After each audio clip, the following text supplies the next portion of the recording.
बहुत बहुत स्वागत है सपना चौधरी का।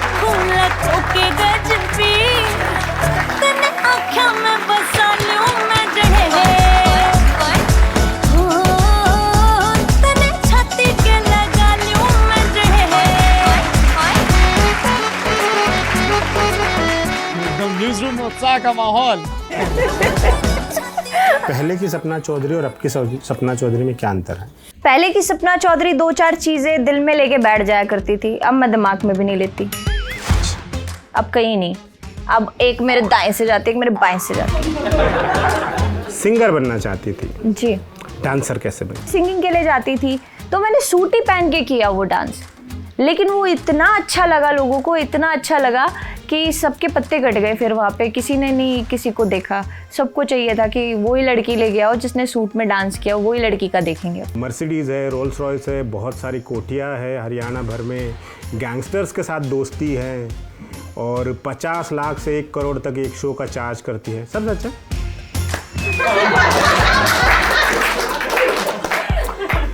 मैं अगर मेरे को कोई छेड़ेगा तो मैं खुद ही अपने अंदर गैंगस्टर हूँ, मेरे को क्या जरूरत है गैंगस्टर की। कैरेक्टर सर्टिफिकेट देने वालों से कैसे लड़ी आप? पहले तो बहुत लड़ी मैं, फिर अब मैंने यूं कर दिया उनको, ऐसी तैसी कराओ। मैं इमोशनल बहुत हूँ, बातों में आके मैं अपना कुछ खराब कर सकती हूँ, दूसरे का कुछ खराब कर सकती हूँ, पर दूसरा मेरी किस्मत नहीं लेके जाएगा। मैं मेहनती बहुत हूँ, मैं वापस से खड़ी हो जाऊंगी और उसको जवाब दूंगी, लेकिन सिर्फ मेरे काम से, कभी भी बोल के जवाब नहीं दूंगी। इज्जत तो सर मैंने बनाई है, मैं अड़ी रही, मैं कभी इधर उधर नहीं हिली। हवा के झोंके आए, आंधियाँ आई, तूफान आए, लेकिन मैंने मेरी जगह बनाई। वक्त लगता है लोगों को समझाने के लिए कि आप जिस तरीके का काम कर रहे हो उस काम में कोई बुराई नहीं है, और काम को लेके किसी भी महिला को आप ये नहीं बोल सकते तेरा कैरेक्टर खराब है। तो क्या कभी आपने सोचा है कि आप कोई किताब लिखेंगी, या कभी ऐसे सोचा हो कि नहीं, किताब तो नहीं लिखूंगी, पर बहुत जल्दी 2024 में आप मेरे ऊपर एक फिल्म जरूर देखेंगे, और बहुत सुंदर फिल्म देखेंगे। किताब तो अभी मैं बहुत बूढ़ी होके लिखूंगी, अभी किताब का टाइम थोड़ी, अभी तो जवान पड़ी। हो गई हाल सर पे तो घड़ रे पानी छलके हो गई। तो शो करने पैसे लेने के चक्कर में ही बिग बॉस तक पहुंच हुई।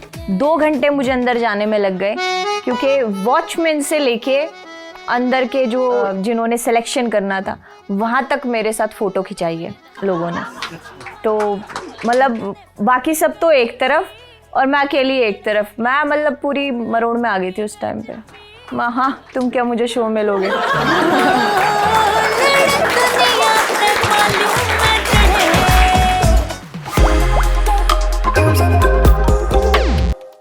अगर आप लोग कभी दिल्ली आएँ तो यहाँ पे एक बहुत कमाल की जगह है, ज़रूर जाइएगा। उसका नाम है नेशनल म्यूज़ियम। और नेशनल म्यूज़ियम में आप मेरी रिकमेंडेशन से एक चीज़ ज़रूर देखिएगा। इस तांबे की मूर्ति का नाम है द डांसिंग गर्ल, और इसकी जो ठीक उम्र बताई जाती है वो है लगभग 4300 साल, 4300 ईयर्स, यानी कि ईसा के जन्म से 2300 बरस पहले हिंदुस्तान में जो सिंधु घाटी सभ्यता थी, सिंधु से हिंदू और हिंदुस्तान ये सारा नामकरण हुआ, इस पर नहीं जाएंगे आज। उस सभ्यता में जो हमारे और आपके पूर्वज थे, उनको मोम के सांचों के अंदर तांबे को, धातुओं को भर के मूर्ति बनाना आता था, और वो इस कला में निष्णात थे। पर बात आज कुछ और है। बात ये है कि हम तब भी जानते थे कि इंसान की सभ्यता के लिए, सिविलाइजेशन के लिए, खुशी के लिए नाचना, नृत्य करना कितना ज़रूरी है। इसीलिए चाहे आप इंडस वैली की बात करें या उसके बाद के मौर्यन एम्पायर की बात करें, गुप्ता डायनेस्टी की बात करें, कनिष्क के समय की बात करें, गुप्ता से भी पहले, तो आपको फिर नटराज की मूर्तियां खूब मिलती हैं। अभी भी 1000-1500 साल पुरानी मूर्तियां नटराज की आपको उपलब्ध हैं। इस पूरी भूमिका को मैं इसलिए बांध रहा हूँ क्योंकि ये जो आपका कार्यक्रम है guest in the news room, उसमें आज जो हमारी मेहमान हैं उनकी सबसे बड़ी पहचान यही है कि वो मशहूर नृत्यांगना हैं, डांसर हैं, परफॉर्मर हैं, कमाल की हैं। पर ये उनके परिचय का सिर्फ एक हिस्सा है। हम में से हमने देखा है कि हमारे देश की जो भी लड़कियां हैं, उनके पास जितने भी प्रिविलेज हों, थोड़े बहुत, कई बार भाषा का प्रिविलेज होता है, कई बार कास्ट का या क्लास का या पैसे का प्रिविलेज होता है, उन सब के बावजूद उनके जो स्ट्रगल हैं वो देश के पुरुषों के मुकाबले ज़्यादा होते हैं, क्योंकि जेंडर इक्वेलिटी अभी नहीं है। आई होप आगे हो जाए, फ़िलहाल वो एक यूटोपियन कंसेप्ट लगता है। तो ये जो डांसर हैं, ये जो हमारी आज की गेस्ट हैं, इनके वो स्ट्रगल भी बहुत रहे हैं, कई लाइफ में अप डाउन रहे हैं, पर मैं इनको एक जीता जागता फिनोमेना मानता हूँ। उसकी वजह ये है कि हम लोग अपनी पॉलिटिकल रिपोर्टिंग के सिलसिले में जब किसी सुदूर इलाके में जाते हैं, फ़र्ज़ करिए कि मैं छत्तीसगढ़ में नारायणपुर या बीजापुर के इलाके में हूँ, या मैं बिहार में पूर्णिया के किसी गांव में हूँ, कटिहार के पास के किसी गांव में हूँ, या मेरा जो मादरे वतन है, देसज लहजे में कहूँ तो बुंदेलखंड, उसके किसी गांव में हूँ, तो ये सब अलग अलग भाषा परिवार हैं। और यहाँ पर कोई भी आदमी हरियाणवी का कख नहीं जानता, कुछ नहीं जानता, लेकिन वहाँ पर भी इनके गाने खूब बजते हैं, और इसलिए मैं इनको फिनोमेना कहता हूँ। Guest in the news room में बहुत बहुत स्वागत है सपना चौधरी का।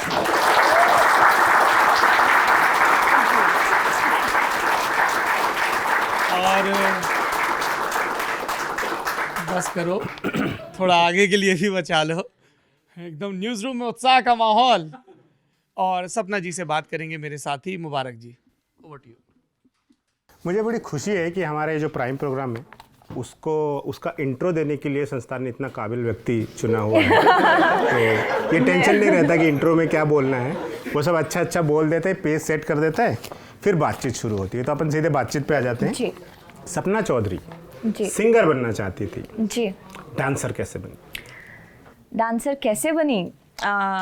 मैं जब आई थी तो मेरे दिमाग में ये था कि मैं जो हमारी संस्कृति है जिसमें रागनियाँ गाई जाती हैं, मुझे था कि मैं रागनियाँ गाऊंगी और घर का खर्चा निकल जाएगा। उस टाइम शायद एक शो के लड़कियों को मिलते थे 2500 3000, और वो भी कोई उसका टाइम पीरियड नहीं था कि आपको इतनी ही देर गाना पड़ेगा। वो वाले जगराते वाले शो होते थे उस टाइम पे, रात को 9 बजे लगे हैं, सुबह 5 बजे बोलेंगे नगर खेड़े की जय। तो वो रात के 9 बजे से लेके 5 बजे तक सुबह जो गाया जाता था उसका 2500 3,000 मिलता था। तो मगर ठीक है, पर घर का खर्चा चल जाएगा, मेरे लिए ये था ज़रूरी।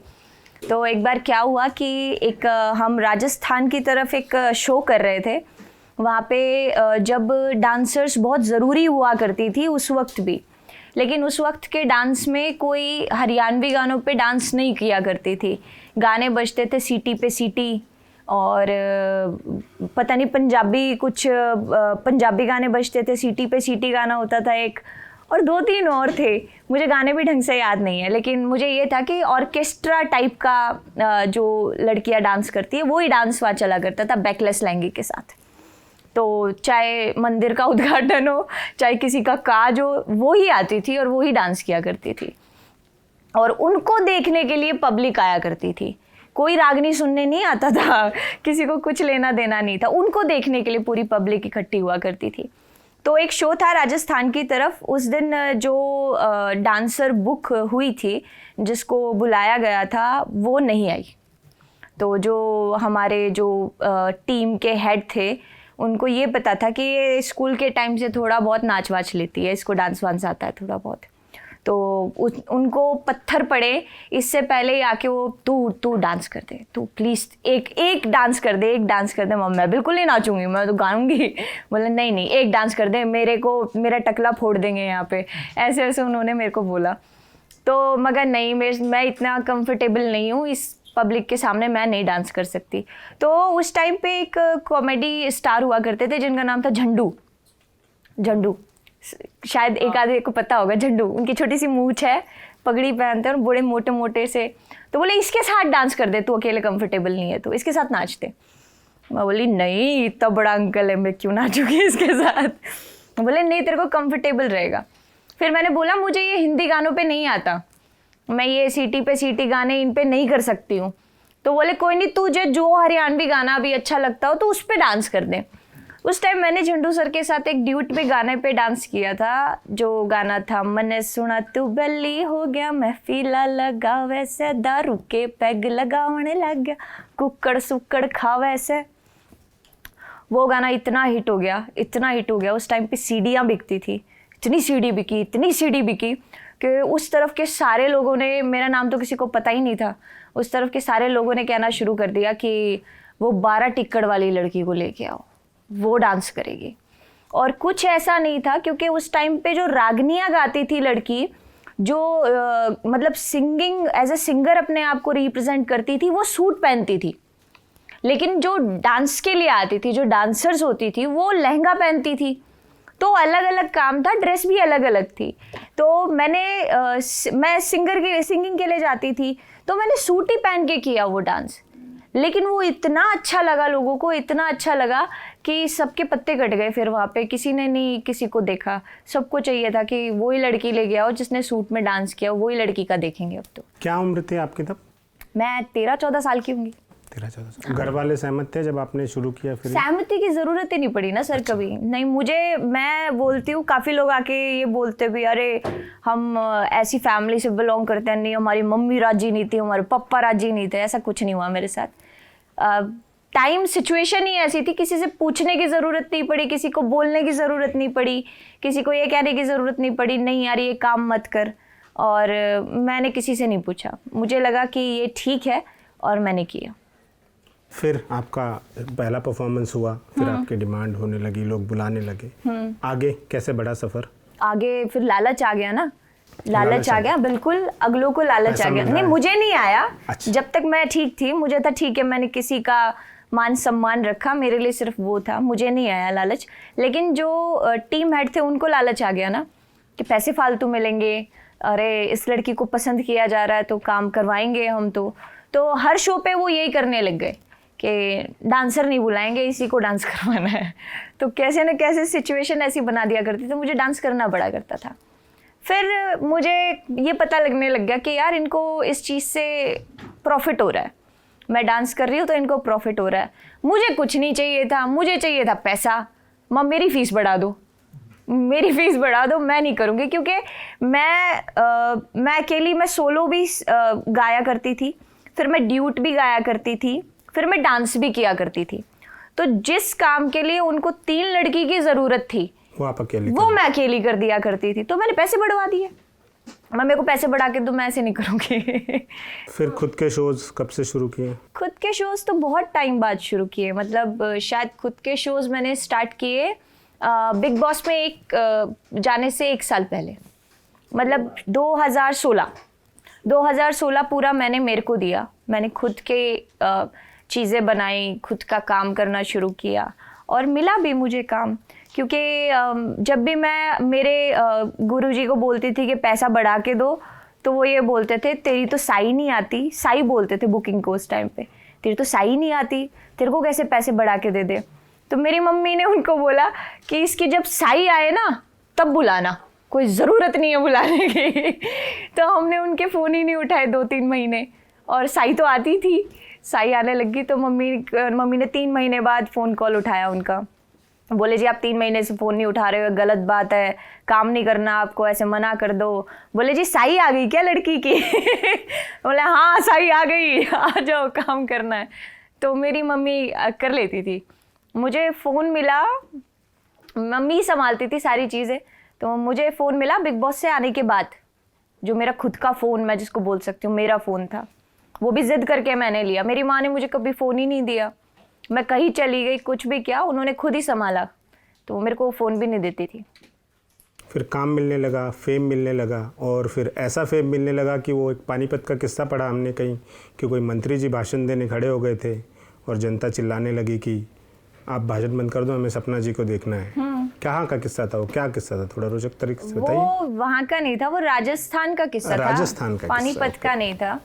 और वो मंत्री जी नहीं थे, वो मंत्रायण जी थी। ओके। वो मंत्रायण जी थी।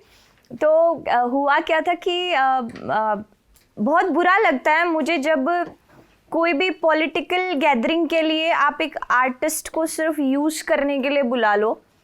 आपको जब पूरी गैदरिंग मिल जाए, बहुत लोग मिल जाएं, फिर आप अपना स्टेटस और अपना लेवल देख के उस बंदे को नीचा दिखाने की कोशिश करो कि तुम क्या हो, तुम तो सिर्फ डांस करने आई हो।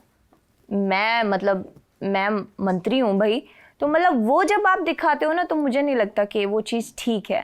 सबका अपना अपना काम है, अपने अपने काम में सब सक्षम है, और आपको हर किसी के काम की इज्जत करनी चाहिए। मुझे लगता है कि अगर कोई रेडी पे गोलगप्पे बेच रहा है ना, तो वो भी इतना ही सक्षम है जितना मैं मेरे काम में सक्षम हूँ। तो सबका अपना अपना काम है, आप सबके रिस्पेक्ट करो। तो उन्होंने क्या किया, अब मैंने तो पब्लिक को बोला नहीं है, मैं डांस करके बैठ गई। उनके भाषण का वक्त हो गया, वो भाषण देने उठी तो नीचे की सारी पब्लिक, नहीं हमें भाषण नहीं सुनना, सपना को बुलाओ, सपना को बुलाओ। और मैं भी उस टाइम ये देख रही थी, यार सुन तो लो, काम तो यही होना है। मतलब मेरे तो अंदर में ये फीलिंग थी कि यार इसका तो सुनना ज़रूरी है, ज़रूरी तो ये है, हम करने तो यही आए हैं। तो कोई नहीं सुन रहा था। उन्होंने ये बोला माइक के अंदर के सपना सपना चिल्ला रहे हो, यहाँ मैंने संभाल ले हो तुम, ये तो ईब चली जाएगी, इसका क्या है। तो मैं कहा यार ये तो बड़ी बेकार बात है, ये कौन सी, मतलब आप कोई रिस्पेक्ट नाम की चीज़ ही नहीं है। आप मैंने कुछ नहीं किया सर, मैंने अपनी जूतियाँ पहनी, बैक स्टेज से अपनी गाड़ी में बैठी और चली गई। फिर ऐसे भाषण सुने मंत्री जी के लोगों ने।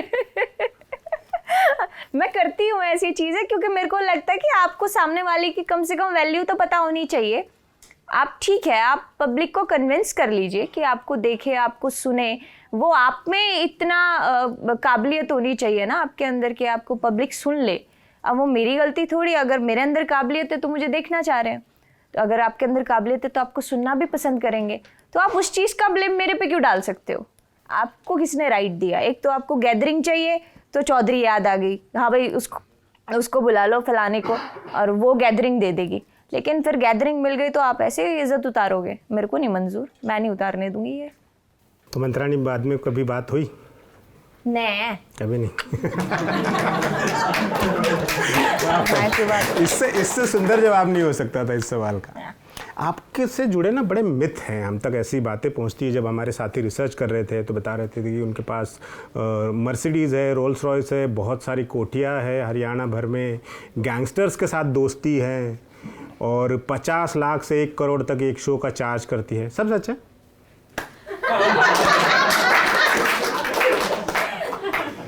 अच्छे हैं मिथ। मैं घर बैठती है सारी चीज़ें होती तो है ना, मैं काम ही नहीं करती। मैं कह रही हूँ जिस दिन, आज भी बोल रही हूँ मैं ये बात, जिस दिन ये सारी चीज़ें हो गई ना, मैं दिखूंगी भी नहीं लोगों को, मैं घर ही बैठ जाऊंगी आराम से सुकून से। मिथ की ही बात चली तो आपने बताया कि कई सारी ऐसी जानकारी आपके बारे में जो है इंटरनेट पर जो गलत है। आपके ये भी सारी गलती थी वैसे। अच्छा, ये भी सब गलत है? सब इसमें से कोई भी एक भी गलत नहीं, सही नहीं है? मर्सिडीज है, गाड़ियां हैं, ऐसी बात नहीं सारी है, नहीं है। घर भी है, लेकिन मतलब और क्या था, गैंगस्टर से दोस्ती नहीं बाबा मेरी नहीं है। अब जो दोस्त है वो खुद को गैंगस्टर कहता मैं होता है। अगर मेरे को कोई छेड़ेगा तो मैं खुद ही अपने अंदर गैंगस्टर हूँ, मेरे को क्या जरूरत है गैंगस्टर की? तो ऐसा कुछ नहीं है, मेरे को जरूरत नहीं है।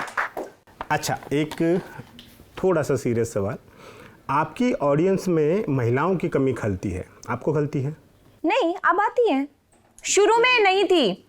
शुरू में जब मैंने स्टार्टिंग की तो एक भी महिला नहीं दिखती थी। हालांकि मुझे लगता था कि काफ़ी शोज तो मैंने ऐसे किया, मेरी मम्मी और मैं बस और कोई महिला नहीं वहाँ पे, सब जेंट्स, सबके सब आदमी दिखते थे। तो ऐसा भी लगता था कि दूसरे देश में आ गए हैं। हाँ बिल्कुल, आपको लगता है कि जब आपके चारों तरफ आप अकेले हो और आपको चारों तरफ आदमी दिखे तो ऐसा लगता है कि यार कहाँ आ गए। तो पहले नहीं थी, अब है, बराबर की है, बराबर की गैदरिंग आती है अब। अच्छा, ये कब से चेंज हुआ? ये हुआ बिग बॉस के बाद से। बिग बॉस के बाद से जब आप हाउस होल्ड तक पहुंच गई, हर टीवी में दिखाई देने लगी, तो तब हुआ। से। अच्छा, पहले तो ये होता था कि शोज है, काम करना है, जितने शो मिले उठा लेने हैं। अब सिलेक्टिव हो गई हैं आप?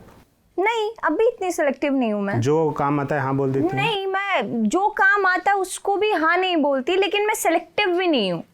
अभी मेरी टीम मुझे बोलती है कि भाई चकाचौंध वाले शोज किया करो, पर मैं जिस मिट्टी से मैं बनी हूँ, मुझे मज़ा आया है वहाँ पे काम करके, जिन लोगों ने मुझे बनाया है, मुझे अगर वहाँ से भी पेमेंट मेरे मुंह मांगी मिलेगी तो मैं काम करूँगी। मेरे लिए मेरी परफॉर्मेंस ज़रूरी है, वहाँ के लोग ज़रूरी है। ये ज़रूरी नहीं है कि पीछे से मेरे पे कितनी फ्लैशलाइट पड़ रही है। नहीं, मैं इतनी चूज़ी नहीं हूँ अभी भी। और ये सब मुझे बोलते हैं कि हो जाओ चूजी, हो जाओ, करना पड़ेगा, पर मैं इनकी नहीं मानती।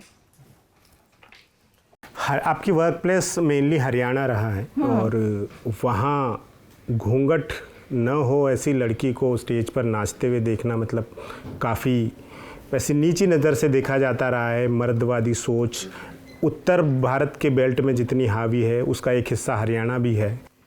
तो कहीं ना कहीं कोई ना कोई ऐसा टकराता होगा, कोई मंत्री का बेटा, कोई एमएलए, कोई करोड़पति, कोई जो खुद को बहुत तोप समझता हो और जिसे लगता हो कि मैं ही मैं हूँ, नियमों से परे हूँ। तो कभी कोई ऐसी कोई दिक्कत हुई किसी से, और हुई तो आपने कैसे टैकल किया?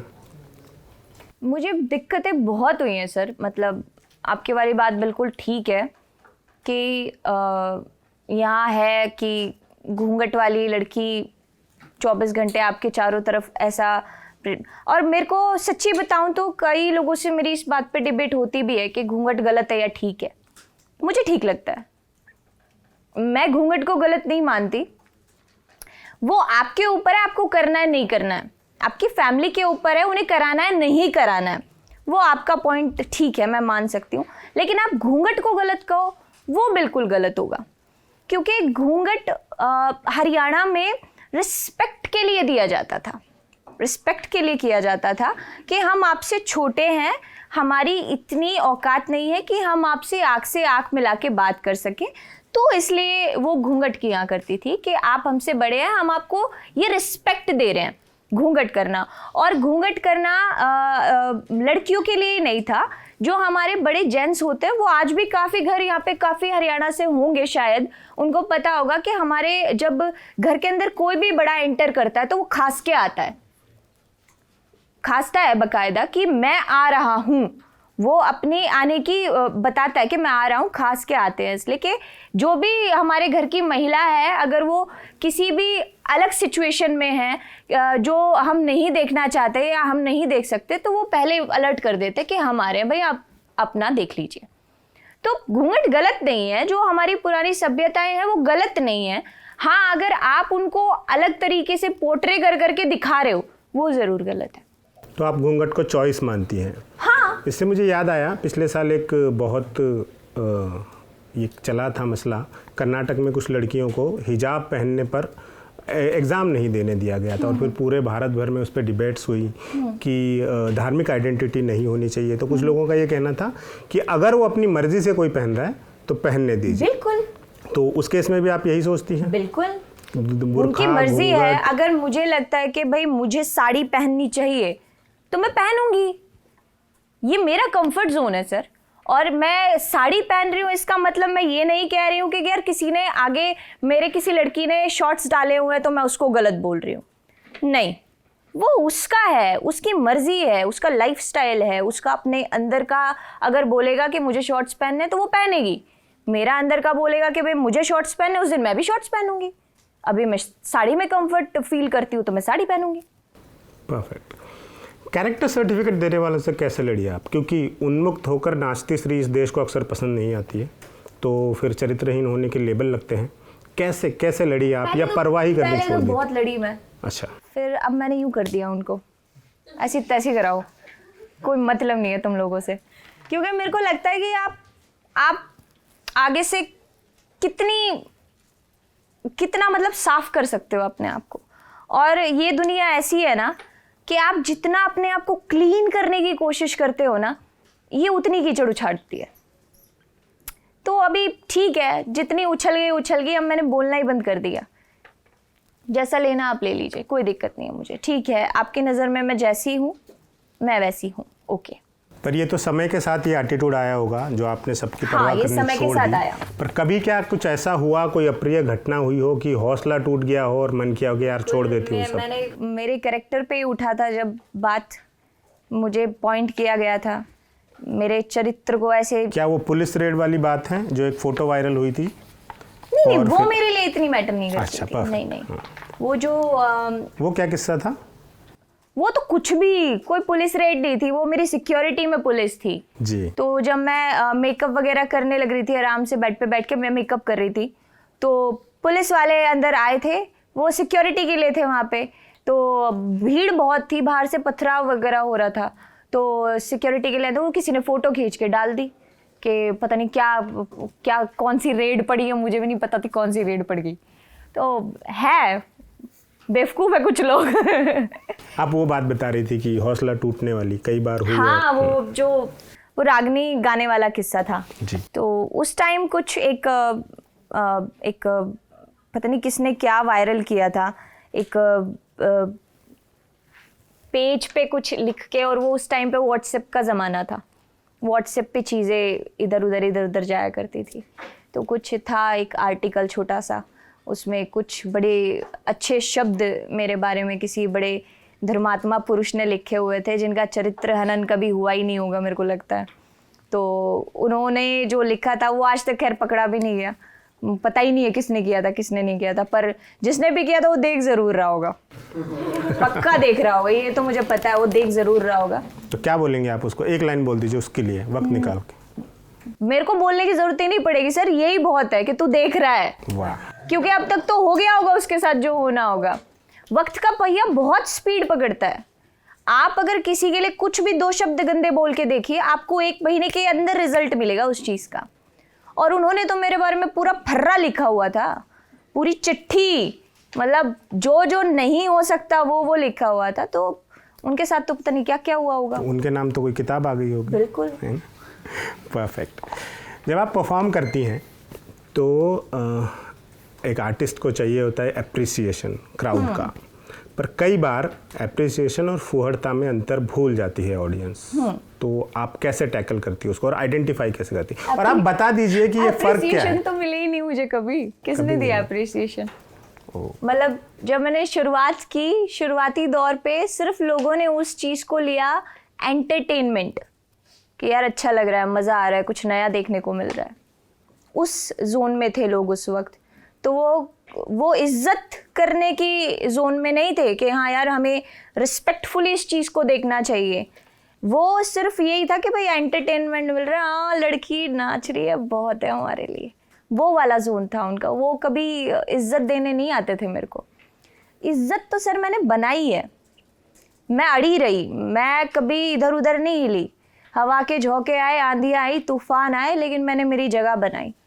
वक्त लगता है लोगों को समझाने के लिए कि आप जिस तरीके का काम कर रहे हो उस काम में कोई बुराई नहीं है। और काम को लेके किसी भी महिला को आप ये नहीं बोल सकते तेरा कैरेक्टर खराब है, बिल्कुल भी नहीं बोल सकते। अभी हर चीज़ अब तो बहुत एडवांस हो गई है चीज़ें, लोगों की सोच बहुत एडवांस हो गई है। हालांकि लड़कियों को लेके मैं देखती हूँ लड़कों की सोच भी बहुत एडवांस हो गई और ये बहुत अच्छी बात है, लेकिन उस वक्त इतनी एडवांस नहीं थी। मैं आपको बताती हूँ, एक बार मैं शो कर रही थी हरियाणा में, झज्जर की तरफ एक शो किया था मैंने। मैं मेरी माँ से लड़ के गई थी घर पे, मैंने खूब लड़ाई की उनसे। और किस बात पे लड़ रही थी? सिर्फ यही बात पे लड़ रही थी, मुझे फ़ोन दिलाओ, मुझे फ़ोन क्यों नहीं दिला रही हो तुम। तो इस बात पे मैं घर से लड़ के गई थी। और मेरी मम्मी का और मेरा ये था कि हम लड़ कितना भी लें, मेरी मम्मी शो पे मेरे साथ जाती थी हमेशा। तो मेरी माँ पीछे बैठी थी, मैं परफॉर्मेंस कर रही थी, और आप भी शायद मेरे से बहुत दूर खड़े हैं, ऑडियंस इतनी पास बैठी होती थी उस वक्त पे, कोई स्पेस मेंटेन नहीं होता था कि भाई आप इतनी ही दूर आपसे ऑडियंस रहेगी, बहुत पास होते थे। तो उस टाइम मेरा ऐसा था, मेरे दिमाग में वो चीज़ें चल रही थी, मैंने लड़ाई झगड़ा किया है और मैं डांस कर रही थी। बस मेरे डांस में शायद उस दिन वो चीज़ ही नहीं आ रही थी, मैं हंस नहीं रही थी, मैं एंटरटेन नहीं कर रही थी उस दिन। तो नीचे से एक लड़का बोला, कह रहा पैसे ना मिले कहते ना, हंसती क्यों ना है तू, हंस के काम कर लेना। मैं थोड़ी देर तो उसको ये देखती रही कि क्या आदमी है यार, अंदर की फीलिंग तो दिख जाती है कम से कम लोगों को ना। उसको कुछ नहीं दिखा। फिर सर मैं भूल गई, मुझे लगा ये इस बंदे को जो चाहिए ना उसके पैसे लिए है बेटा तूने, काम कर। फिर सब चीज़ साइड में रख के, हर एक शो ने कुछ ना कुछ मुझे सिखाया है। उस शो ने मुझे ये सिखाया कि अपने घर की लड़ाई झगड़े घर में रख के आने चाहिए, यहाँ तू काम करने आई है वो काम कर, काम के प्रति ईमानदारी, बिल्कुल ईमानदार। तो उसके बाद कभी लोगों को शिकायत नहीं दी मैंने। ठीक है, मैं एंटरटेनर हूँ, मैं परफॉर्मर हूँ, वो मैं बड़े दिल से और खुशी से करती हूँ। अभी आपने कहा कि एप्रिसिएशन तो कभी मिला ही नहीं, तो जब आप शो दर शो करती होती थी, तो जब नेक्स्ट शो पे आप जाती और आपको पता है कि यार स्टेज पे जाऊंगी और वही सब निगाहों में वही सब लेके आएंगे लोग, तो खुद को कैसे पुश करती थी? कदम डगमगाते थे कि यार क्या कर रहे नहीं, हो? कदम नहीं डगमगाए। कभी नहीं? नहीं, मेरा विज़न बड़ा क्लियर था। शो पे जाना है, पैसा लेना है, घर आना है। इधर उधर मैं कभी भटकी नहीं। मैंने लोगों को देखा ही नहीं, ये किस नज़र से देख रहा है यार, इसके दिमाग में क्या चल रहा है यार मेरे लिए, ये मुझे गलत समझ रहा है, ठीक समझ रहा है। ठीक है, जिसको जो समझना समझते रहो, भाड़ में जाओ, मेरे को कोई लेना देना नहीं है आप लोगों से। मेरा जो काम है मैं उसको ईमानदारी से करती रही, और आज मुझे अप्रिशिएशन मिलता है। वो जो 7, 8, 9 साल मैंने ईमानदारी से दिया है ना, वो ईमानदारी आज लोग मुझे रिवर्ट बैक दे रहे हैं। तो वक्त लगता है। मुझे लगता है ना कि काम आपसे वक्त नहीं मांगता, वक्त कि आप कई लोग दिखते हैं मुझे, बोलते हैं कि हम तो सिर्फ 2 साल काम करेंगे, अगर 2 साल में कुछ उखाड़ लिया तो उखाड़ लिया, नहीं हम बदल देंगे, हम चीज़ बदल देंगे, हम नहीं करेंगे, हमें मज़ा नहीं आता। काम आपसे वो नहीं मांगता, काम आपसे बॉन्डिंग नहीं मांगता कि इतना ही टाइम पीरियड है मेरे पास, मैं इतना ही करूँगा। काम आपसे शिद्दत मांगता है, आपकी ईमानदारी मांगता है, वक्त नहीं मांगता। वो कब आपको वापस करेगा वो भी वक्त के ही ऊपर है, छोड़ दो। कम से कम आप जो कर रहे हो उसको तो ईमानदारी से कर लो, शिद्दत से कर लो, उससे तो कुछ मत मांगो। वो तो वही वाली बात हो गई कि यार तू देख, तू मेरी मम्मी है, तूने मेरे को पैदा किया है, ठीक है, मैंने तेरा दूध पिया है, मैं तेरे को वापस कर दूंगा, पर इतने ही टाइम में वापस करूंगा। हाँ, कहीं इतने टाइम में मिल गया तो मिल गया, तेरे को फिर मेरे से उम्मीद मत करियो। तो वो तो गलत है ही ना। आप कम काम से कब तक मतलब ये चीज़ें कहते रहोगे कि इतने दिन में ही मिलेगा तो ठीक है, नहीं ना, मैं नहीं करूँगा फिर। ये तो पैशन फॉलो करने वालों के लिए नुस्खा हुआ कि आपके काम में शिद्दत होनी चाहिए। जो नौकरियां कर रहे हैं लोग, उनको कैसे अपने काम में पैशन लाना है, सिखाइए। मेरे को लगता है आप बहुत अच्छा कर रहे हो जो भी कर रहे हो। मुझे नौकरी दो यहाँ पे, मैं काम छोड़ दूंगी। बस तनख्वाह मेरे हिसाब की होनी चाहिए। देख लीजिए, आपको जचता हो तो प्लीज़। जिन भाई साहब ने इंट्रो दिया था ना, उनसे बात कर लीजिए। गुड। गाने पर बवाल हुआ था, जिस गाने पर, उसमें था कुछ ऐसा कंटेंट जो? नहीं, मुझे नहीं लगता ऐसा कुछ था, पर लोगों को बुरा लगा उस टाइम, और आज भी लगता है। तो मैं आज भी बोल देती हूँ कि हाथ जोड़ के माफ़ी है कि अगर आपको लगा कि मैंने कुछ गलती की है। और उस टाइम मैंने घर घर जाके माफ़ी मांगी है। जिसको भी बुरा लगा, जिसने भी कहा घर जाके माफ़ी मांगू, तो मैंने घर घर जाके भी माफ़ी मांगी। पर एक आधा बंदा, और मेरे को लोगों ने माफ़ भी किया, ऐसा नहीं है माफ़ नहीं किया, लेकिन एक ही इंसान ऐसा था जिसका दिमाग ख़राब था, मुझे लगता है उसी ने ये सब कर दिया, तो हो गया बस। पर होता है, मतलब मुझे बहुत दुख होता है कि क्यों किया, नहीं करना चाहिए था। तो उसके बाद गानों के चयन में सावधानी वगैरह बरतने लगी आप? खुद कॉन्शियस हो गई थोड़ा कि यार सावधानी तो आज भी नहीं बरतती मैं किसी चीज़ में। जो करना है कर दो। बहुत बढ़िया, देखा जाएगा। ठीक। धमकियाँ मिली है कई बार?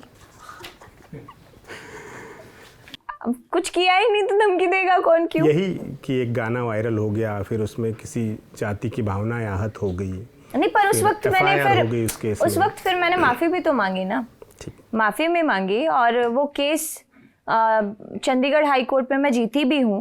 अच्छा। क्योंकि बकायदा वो चीज़ मैंने नहीं लिखी, मेरे से पहले भी बहुत आर्टिस्टों ने वो गाई है, जो रागनियाँ गाते थे, मेल आर्टिस्टों ने गाई है, फीमेल आर्टिस्टों ने गाई है, आपको क्लिप्स भी मिल जाएंगी यूट्यूब पे। उन पे किसी ने बवाल नहीं किया, उन पे किसी ने केस नहीं किया। मुझ पे केस किया क्योंकि किसी XYZ इंसान को सिर्फ TRP चाहिए थी, और कोई मतलब भी नहीं था उस चीज़ का। और मुझे तो समझ ही नहीं आता, मेरे लिए इंसानियत ज़रूरी है सर। मेरे लिए ये मतलब नहीं है कि आप कौन सी जाति से हो, क्या धर्म है आपका, मेरे लिए आप इंसान हो, मेरे लिए वो बहुत ज़रूरी है। उससे भी बात किस तरीके के इंसान हो ये ज़रूरी है। मैं आपसे एक ही बार सीखूंगी, अच्छा बुरा जो भी। अगर आप अच्छे हो तो मैं आपसे दोबारा ज़रूर मिलूंगी, लेकिन आप बुरे हो तो सॉरी, मैं नहीं मिल सकती, मैं आपको दोबारा देखूंगी भी नहीं पलट के। तो मेरे लिए इंसान ज़रूरी है, इंसानियत ज़रूरी है। मेरा ऐसा कोई इंटेंशन था ही नहीं उसको गाने के पीछे कि मेरे को किसी के क्या बोलते हैं उसको, किसी के भावनाओं को आहत करना है। तो मेरे दिमाग में था ही नहीं। आपको पता ही नहीं आहत क्या होता है, तो आप कैसे आहत करेंगे? हाँ और उस टाइम तो मुझे सच्ची में ये भी नहीं पता था कि इन चीज़ों पे ऐसे केस भी हो जाते हैं, ऐसी ऐसी चीज़ें भी होती हैं, मुझे कुछ भी नहीं पता था। मतलब मेरा नहीं था, मेरी सिंपल सी चीज़ें रही हैं, शो करना है, पैसे लेने हैं, घर जाना है, बस। मैं घूमी ही नहीं हूँ इतना, आज तक मैं पूरा इंडिया तक नहीं घूमी हूँ। तो शो करने, पैसे लेने के चक्कर में ही बिग बॉस तक पहुँच हुई? हाँ। कैसे पहुँची आप वहाँ तक? मुझे 10 ऑफर हुआ था पहले, तो बिग बॉस 10 आया था मेरे पास। ओके। मेरी माँ ने नहीं जाने दिया, बिल्कुल नहीं जाने दिया। उसका बस चलता, वो 11 भी नहीं करने देती मुझे, तो नहीं जाने दिया। उनको था कि लड़की अकेली, नहीं मैं नहीं जाने दूंगी। तो 11 जब आया तो मैं अड़ गई, मैं जाऊंगी मम्मी, अब की बार नहीं छोड़ सकते आप मुझे, ऐसी गलत बात है आपकी। उन्होंने तो मेरी 2 फ्लाइट कैंसिल करा दी कि नहीं जाने दूंगी। फिर भी उनकी टीम मुझे लेने आ गई तो मैं चली गई। अब आप ये पूछेंगे ऑडिशन कैसे दिया आपने? बताना है तो बता दीजिए। उनका मुझे कॉल आया था और मैंने ऑडिशन दिल्ली दिया था, मुझे ये बात है याद है। लेकिन जब मैं ऑडिशन के लिए और इस फॉर्म के लिए गई थी, तो जब तक मैं अंदर पहुंची 2 घंटे मुझे अंदर जाने में लग गए, क्योंकि वॉचमैन से लेके अंदर के जो जिन्होंने सिलेक्शन करना था वहाँ तक मेरे साथ फ़ोटो खिंचाई है लोगों ने। तो मतलब बाकी सब तो एक तरफ और मैं अकेली एक तरफ। मैं मतलब पूरी मरोड़ में आ गई थी उस टाइम पे। हाँ, तुम क्या मुझे शो में लोगे?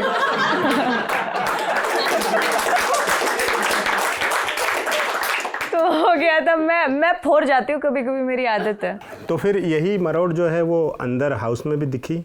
जितने विवाद आपने वहाँ किए हैं, अर्शी खान को धमकाना हो, आकाश पे चप्पल निकालना, वो तो है ही धमकाने लायक, उसका कुछ ऐसा नहीं और है। जो चप्पल निकाली थी आकाश पर, तो हरकत करोगे तो खाओगे ना, हरकत मत करो ना। कैमरे के सामने भी आप हिंसा कर देंगी? नहीं, मेरा कोई ऐसा था ही नहीं कि मैं ऐसी।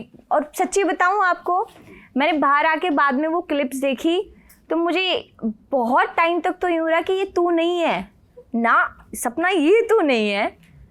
मुझे वहाँ जाके पता चला मैं इतना चिल्ला सकती हूँ लोगों पे, इतना बोल सकती हूँ, इतना अग्रेसिव हो सकती हूँ।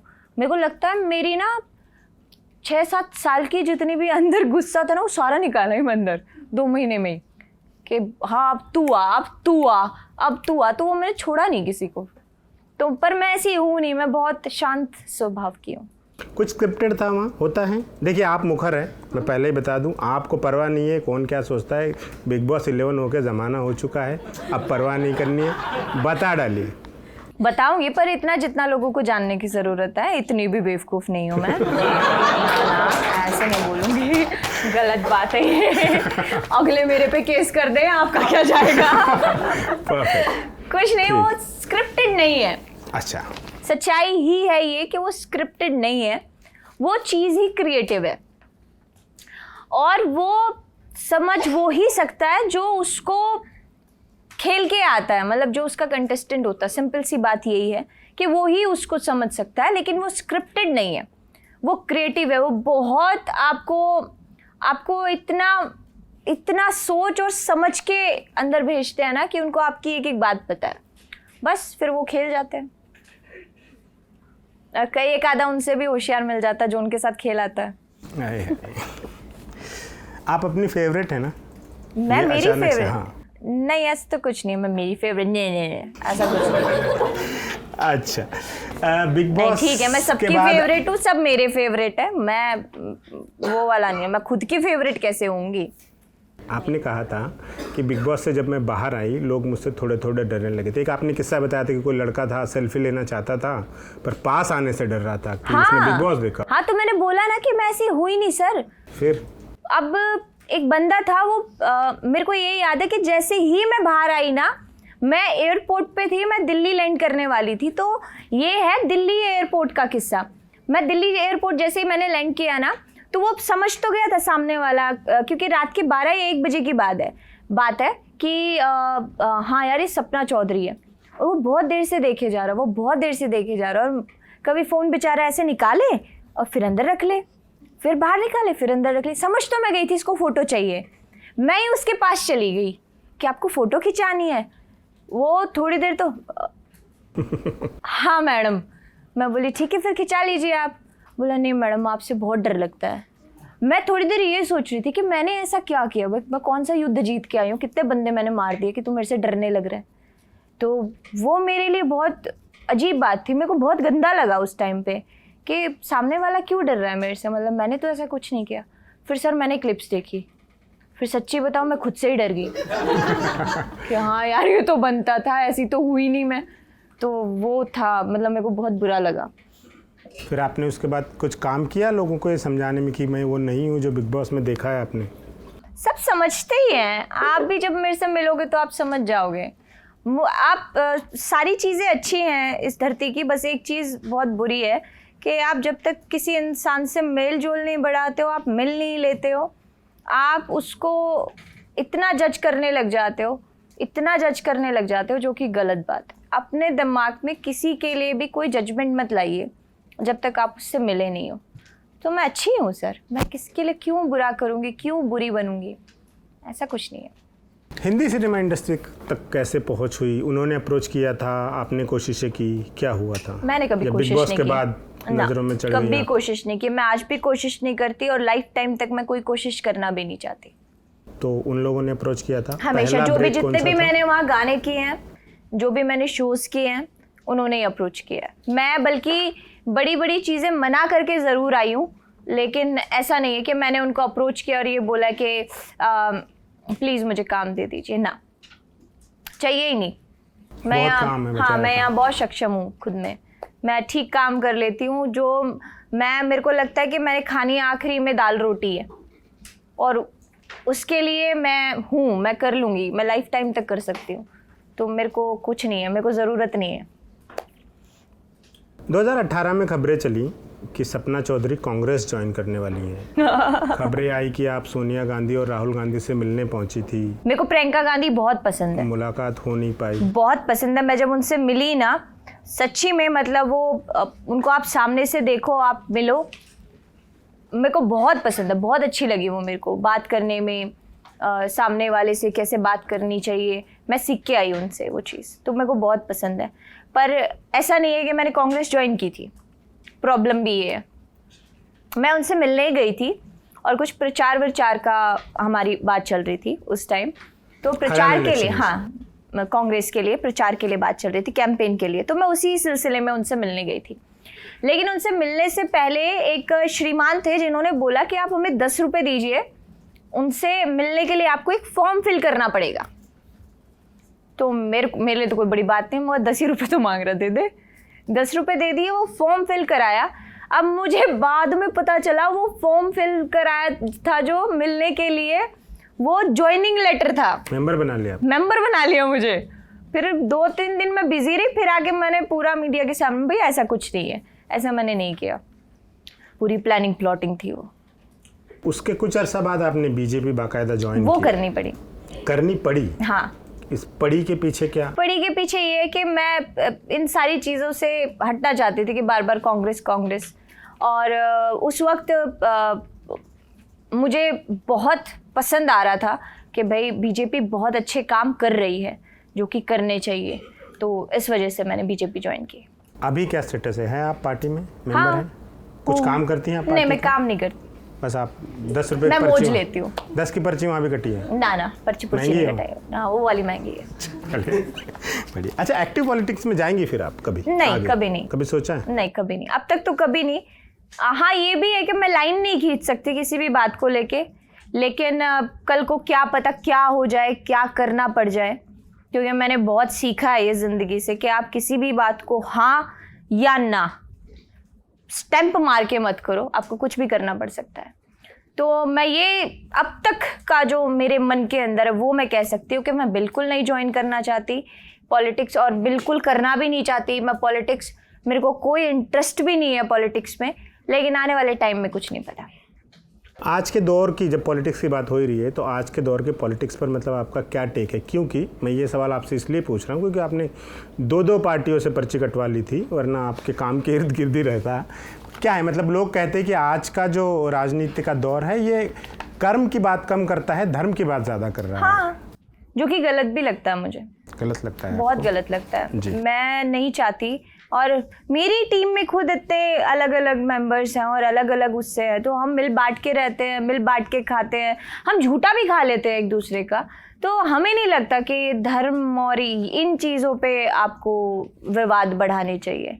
हम बड़े खुश हैं आपस में, देखिए ना हम कितने लोग हैं यहाँ पे, और कोई किसी स्टेटस से, कोई किसी जाति से, कोई किसी धर्म से ताल्लुकात रखता है, पर हम खुश हैं, एक दूसरे के चेहरे देख के खुश हैं हम। किसी ने किसी को पूछा कि आप कौन सी जाति से हो, तभी बात करेंगे हम आपसे। तो ये चीज़ गलत है, बहुत गलत है। और एक तरह से देखा जाए तो हरियाणा के म्यूज़िक को आप इंडिया के मैप पे लाने में आपका बहुत बड़ा हाथ रहा है। पैन इंडिया आपकी सक्सेस पहुंची। हरियाणा से निकल के यूपी, बिहार तक भोजपुरी बेल्ट में आपके गाने सुने जाते हैं, गुजरात, महाराष्ट्र में रील्स देखी जाती हैं। तो आपने एस्टैब्लिश करने में एक अहम भूमिका तो निभाई है। अब जो नई पौध है वो कैसा काम कर रही है, आप कैसा देखते हैं? आपके कुछ फेवरेट्स है सबसे उसमें? पहली बात, मुझे नहीं लगता कि मैंने इतना कुछ किया है। मैं कोई नहीं होती हूँ अपनी वोकल को कुछ देने वाली। मैं हमेशा ये बात ज़रूर बोलती हूँ कि मेरे को बहुत बुरे लगते हैं वो लोग जो बोलते हैं हमने ये कर दिया, हमने ये गाना दे दिया, हमने हरियाणा के लिए ये कर दिया, हमने हरियाणा के लिए वो कर दिया। आप कुछ भी नहीं हो, कोई औकात नहीं है आपकी कुछ करने की। साथ में मैं भी, मेरी भी कोई औकात नहीं है कि मैं हरियाणवी इंडस्ट्री को या हरियाणवी वोकल को कुछ दे सकूं। वो उस वोकल का बड़प्पन है, उस हरियाणवी जोन का बड़प्पन है, हरियाणवी बोली का बड़प्पन है, जिसने मुझे बहुत कुछ दिया। मैं कौन होती हूँ उसको कुछ देने वाली? और कभी एहसान उतार भी नहीं सकते। मेरे ख्याल से हिंदुस्तानी एक ऐसा देश है जहाँ लोग अपनी बोली को माँ बोली बोलते हैं कि भाई मेरी माँ बोली है। तो जब आप अपनी माँ का एहसान नहीं उतार सकते तो आप अपनी बोली का एहसान कैसे उतार सकते हो? और जब आप बोली का एहसान ही नहीं उतार सकते तो आप कौन होते हो कहने वाले कि हमने हरियाणा के लिए ये कर दिया, फलान कर दिया, धमकान कर दिया? आप कुछ नहीं हो, कोई नहीं। वो उस बोली का बड़प्पन है जो आपको दे रही है, आपको खाने को दे रही है, कमाने को दे रही है। तो ऑलवेज उसके रिस्पेक्ट करो।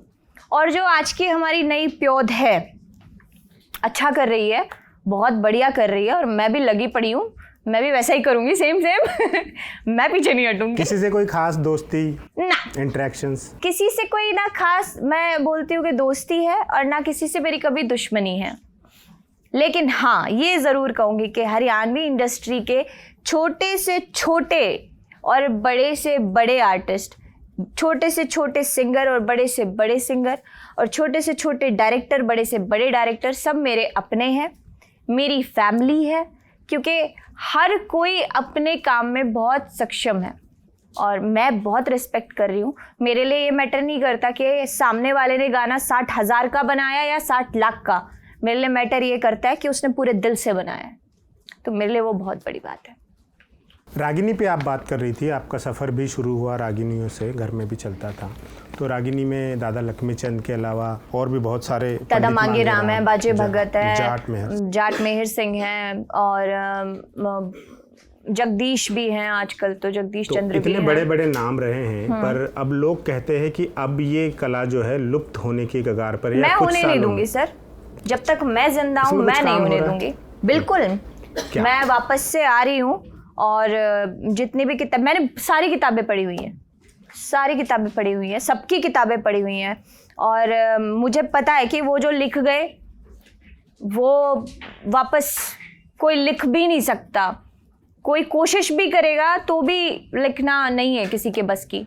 और जिस तरीके से उनकी किताबों को रिप्रेजेंट करा जाना चाहिए हरियाणा के अंदर, वो हुआ नहीं अब तक। मैं पूरी कोशिश में हूँ और होपफुली 2024 तक मैं कर दूंगी। और ये जो हरियाणा में रैप कल्चर इधर काफी दिखाई दे रहा है, तो अच्छी बात है, ये तो होना भी चाहिए। वही पूछना मेरे को लगता है ना, चीजें जितनी बढ़ती है उतनी इंडस्ट्री ग्रो करती है, और जितनी इंडस्ट्री ग्रो करेगी उतने लोग आएंगे, जितने लोग आएंगे उतना खाने का साधन और चीजों का साधन बढ़ जाएगा, और बढ़ जाएगा तो इंडस्ट्री बढ़ जाएगी। तो अच्छी बात है, जो मन करे वो करो। मैं तो कह रही हूँ अभी हरियाणा में एक चीज़ की बहुत ज़्यादा कमी खलती है मुझे, स्टैंड अप कॉमेडियन की। वो और आने चाहिए, वो भी आने चाहिए। नहीं आए तो फिर मैं ही करना शुरू कर दूँगी। हरियाणी गानों पर ना एक इल्ज़ाम भी लगता है कि ये डोमेस्टिक वायलेंस को प्रमोट करते हैं, आप सहमत हैं इससे? अभी मेरे को भी लगता है ज़्यादा होने लग गया, क्योंकि कुछ गाने मैंने भी किए हैं ऐसी बात नहीं है मैंने नहीं की है, लेकिन अभी ये चीज़ पब्लिक के ऊपर भी बहुत डिपेंड करती है कि आप किस तरीके का सुन रहे हो। क्योंकि मैं करती हूँ महीने में 2 गाने मैं ज़रूर ऐसे करती हूँ जो कल्चर रिप्रेजेंट कर दे, क्योंकि हर चीज़ वो भी ठीक नहीं है, लेकिन पब्लिक वो सुनती है तो कंपनी को कमर्शियल बेस पे वो करने पड़ते हैं, तो पब्लिक सुनना बंद कर देगी तो वो भी बंद हो जाएंगे ऑटोमेटिकली। एक और इल्ज़ाम आता है उन पर कि एक फॉर्मूला है जिसमें बंध गया है हरियाणवी संगीत, दामन घूंघट पानी पनघट, यही पर सब ये तो चल रहा हमारा है। कल्चर है ना, अच्छा। इसको कैसे छोड़ देंगे? दामन, पानी, घूंघट और कुआ, भैंसे, गाय, चूरमा, हुक्का, खाट, ये तो कल्चर है हमारा, क्यों कागड़ी। छोड़ेंगे? बिल्कुल, वो तो हर चीज़ में आएगा। और यही तो मैं कहना चाह रही हूँ ना कि अगर इससे हम निकल गए, जिस दिन वो ज़्यादा ही लॉपिंग पॉपिंग होने लग गई हरियाणा इंडस्ट्री में, तो मुझे लगता है ख़त्म ही हो जाना है सब कुछ। तो एक बैलेंस होना चाहिए, बिल्कुल नया होना आए, चाहिए। 2 पुराना गाने रहे। इसीलिए मैं हमेशा करती हूँ, और ये करने भी चाहिए जो कल्चर को रिप्रेजेंट कर दे। आप उसमें मॉडिफाई कर दो ना कुछ चीज़ें, जैसे अभी हमने कॉस्ट्यूम पे काम करना शुरू कर दिया, कॉस्ट्यूम अब अच्छी लगने लग गई लोगों को। हरियाणवी कॉस्ट्यूम एक ऐसी कॉस्ट्यूम आप किसी भी महिला को पहना के देखिए, बहुत सुंदर लगेगी, बहुत ज़्यादा सुंदर लगेगी। बस उसमें थोड़ा सा हमने मॉडिफाई करना शुरू कर दिया कॉस्ट्यूम को, और बहुत अच्छी लग रही है। तो चीज़ें मॉडिफाई कर दीजिए, वो आपका राइट बनता है, लेकिन आप कल्चर से जुड़ी चीज़ें करते रहिए, आपको करते रहना चाहिए। तो आप लगातार काम कर ही रही है, क्या किन प्रोजेक्ट्स पर आजकल काम हो रहा है? अभी तो फिलहाल तो मैं गाने ही कर रही हूँ, और मैं अपने लेबल के लिए कर रही हूँ। क्या हमने लेबल का 2 नाम है? लेबल लगा रखे हैं, एक देसी गीत और एक ड्रीम्स एंटरटेनमेंट। 2 ड्रीम्स एंटरटेनमेंट मेरे नाम से निकाला है, और देसी गीत मैंने खुद बनाया, क्योंकि मुझे था कि भाई जब मैं अपनी कंपनी लगाऊंगी या अपना कोई लेबल खोलूंगी तो देसी नाम तो ज़रूर होना चाहिए उसके अंदर। तो मैंने देसी गीत लगाया, जिसपे हाल ही में एक गाना बहुत ज़्यादा चला है, पानी छलके, सुना होगा लोगों ने। वो देखिए हमने कल्चर से ही जुड़ा किया और चला। अब भी एक गाना और चल रहा है, जड़े, हाँ, मैंने वो सुना। भी है, वो भी हमारे चैनल पे है। तो हम कर रहे हैं, हम ऐसे कल्चर और से कौन जुड़ी कौन से चीज़ें गाने करेंगे। आपके बहुत पॉपुलर है, बहुत ज़्यादा फरमाइशें आती है जिनकी? ड्रीम्स एंटरटेनमेंट पे हमने एक गाना किया, लोरी। अच्छा। आप अगर आपने नहीं देखा है किसी ने तो जाके प्लीज़ सुनिएगा, आपके बच्चे को सुनाइएगा वो गाना। वो मैंने बड़े दिल से बनाया था, और उसमें मैंने ये बताया है कि भाई एक जो माँ होती है वो अपने बच्चे की टेक केयर करते करते, कैसी कैसी चीज़ें देखते देखते और पूरा एक दिन निकालती हैं। तो वो बड़ा प्यारा गाना है, आपको देखना चाहिए, आप ज़रूर देखिएगा। अच्छा, ये बता दीजिए, मुझे थोड़ी सी उत्सुकता है, एक गाना जब आप बनाते हैं तो वो मुकम्मल प्रोजेक्ट कितने दिनों तक खिंचता है? क्या महीना, दिन, हफ्ता? एक दिन शूट की बात कर रही है आप सिर्फ? मैं बाकी सारे प्रोजेक्ट्स, लेखन से लेके उसके म्यूजिक बनाने से लेके, लेखन से लेके तो लेखक भी हमारे यहाँ के बड़े तेज हैं, सब तेज है। मैं कह रही हूँ 10 मिनट में गाना बना देते हैं। अच्छा, तो 10 मिनट में गाना लिखा जाता है, और म्यूजिक में कितना टाइम लगता है? म्यूजिक में टाइम मोटा-मोटा लग जाता लगा है, 2 दिन 3 दिन 4 दिन भी 2 चले दिन, जाते 3 हैं। हाँ, दिन। म्यूजिक पे टाइम लग जाता है। बाकी शूट जब आप करते हैं एक तो दिन। मैक्स टू मैक्स 1 दिन। वो इसलिए क्योंकि बजट और लॉजिस्टिक्स नहीं वगैरह नहीं की वजह से? नहीं, काम ही इतना है उसके अंदर, काम ही इतना है। तो आप उसको ज़्यादा खींचना चाह रहे हो, प्रोड्यूसर का पैसा फुकवाना चाह रहे हो, तो वो आपके ऊपर है, लेकिन 1 दिन से ज़्यादा फालतू नहीं लगता। और बता सके तो थोड़ा इसका अर्थशास्त्र समझा दीजिए, कितना खर्चा होता है एक गाना बनाने में, एक गाना और बनाने क्या में रिटर्न आता है इसका? एक गाना बनाने में वो आपके प्रोजेक्ट के ऊपर डिपेंड वही करता मैं है। पूछ रहा हूं। आप एक जनरल प्रोजेक्ट ले लीजिए जो बहुत फ्लैशी नहीं है। एक आपने कोई जैसे भी आप लोरी गाना बनाई, बता दीजिए, मैं आपने उसी का जड़े बता बता दूंगी। दिया। हाँ जी, जड़े जो बता रही थी आप। जड़े, हाँ जड़े लोकेशन हमारी खुद की है उसमें। जी। मेरे पति ने मुझे लोकेशन बना के दी हुई है, गिफ्ट की हुई है उसने मेरे को मेरे जन्मदिन पे। तो काम की चीज़ ही बना के दे देते हैं वो मुझे। तो वो लोकेशन मेरी खुद की है। प्रोडक्शन, हाँ भाई, प्रोडक्शन वाले कितना आया था? 2.5-3 लाख रुपए उसका, और गाने का लगा होगा, गाना हमें मिला था 90,000, और बाकी मेरी तो मैं तो वैल्यूएबल चीज़ हूँ, तो मेरी तो कोई, हाँ, मतलब ओवरऑल 3-4 के आसपास लमशम। रिटर्न अच्छा आ जाता है? रिटर्न आपके ऊपर डिपेंड करता है कि आप भाई कितना उस चीज को प्रमोट कर रहे हो, प्रमोट करते हैं और कितना बिल्कुल। क्लिक हो गया वो, मतलब हाँ, जैसे मैं क्या करती हूँ ना सर, मेरा काम करने का थोड़ा प्रोसीजर बहुत अलग है। मैं पहले एक गाना लेती हूँ, उस गाने के ऊपर कम से कम 5 से 6 महीने इन्वेस्ट करती हूँ स्टेज पे।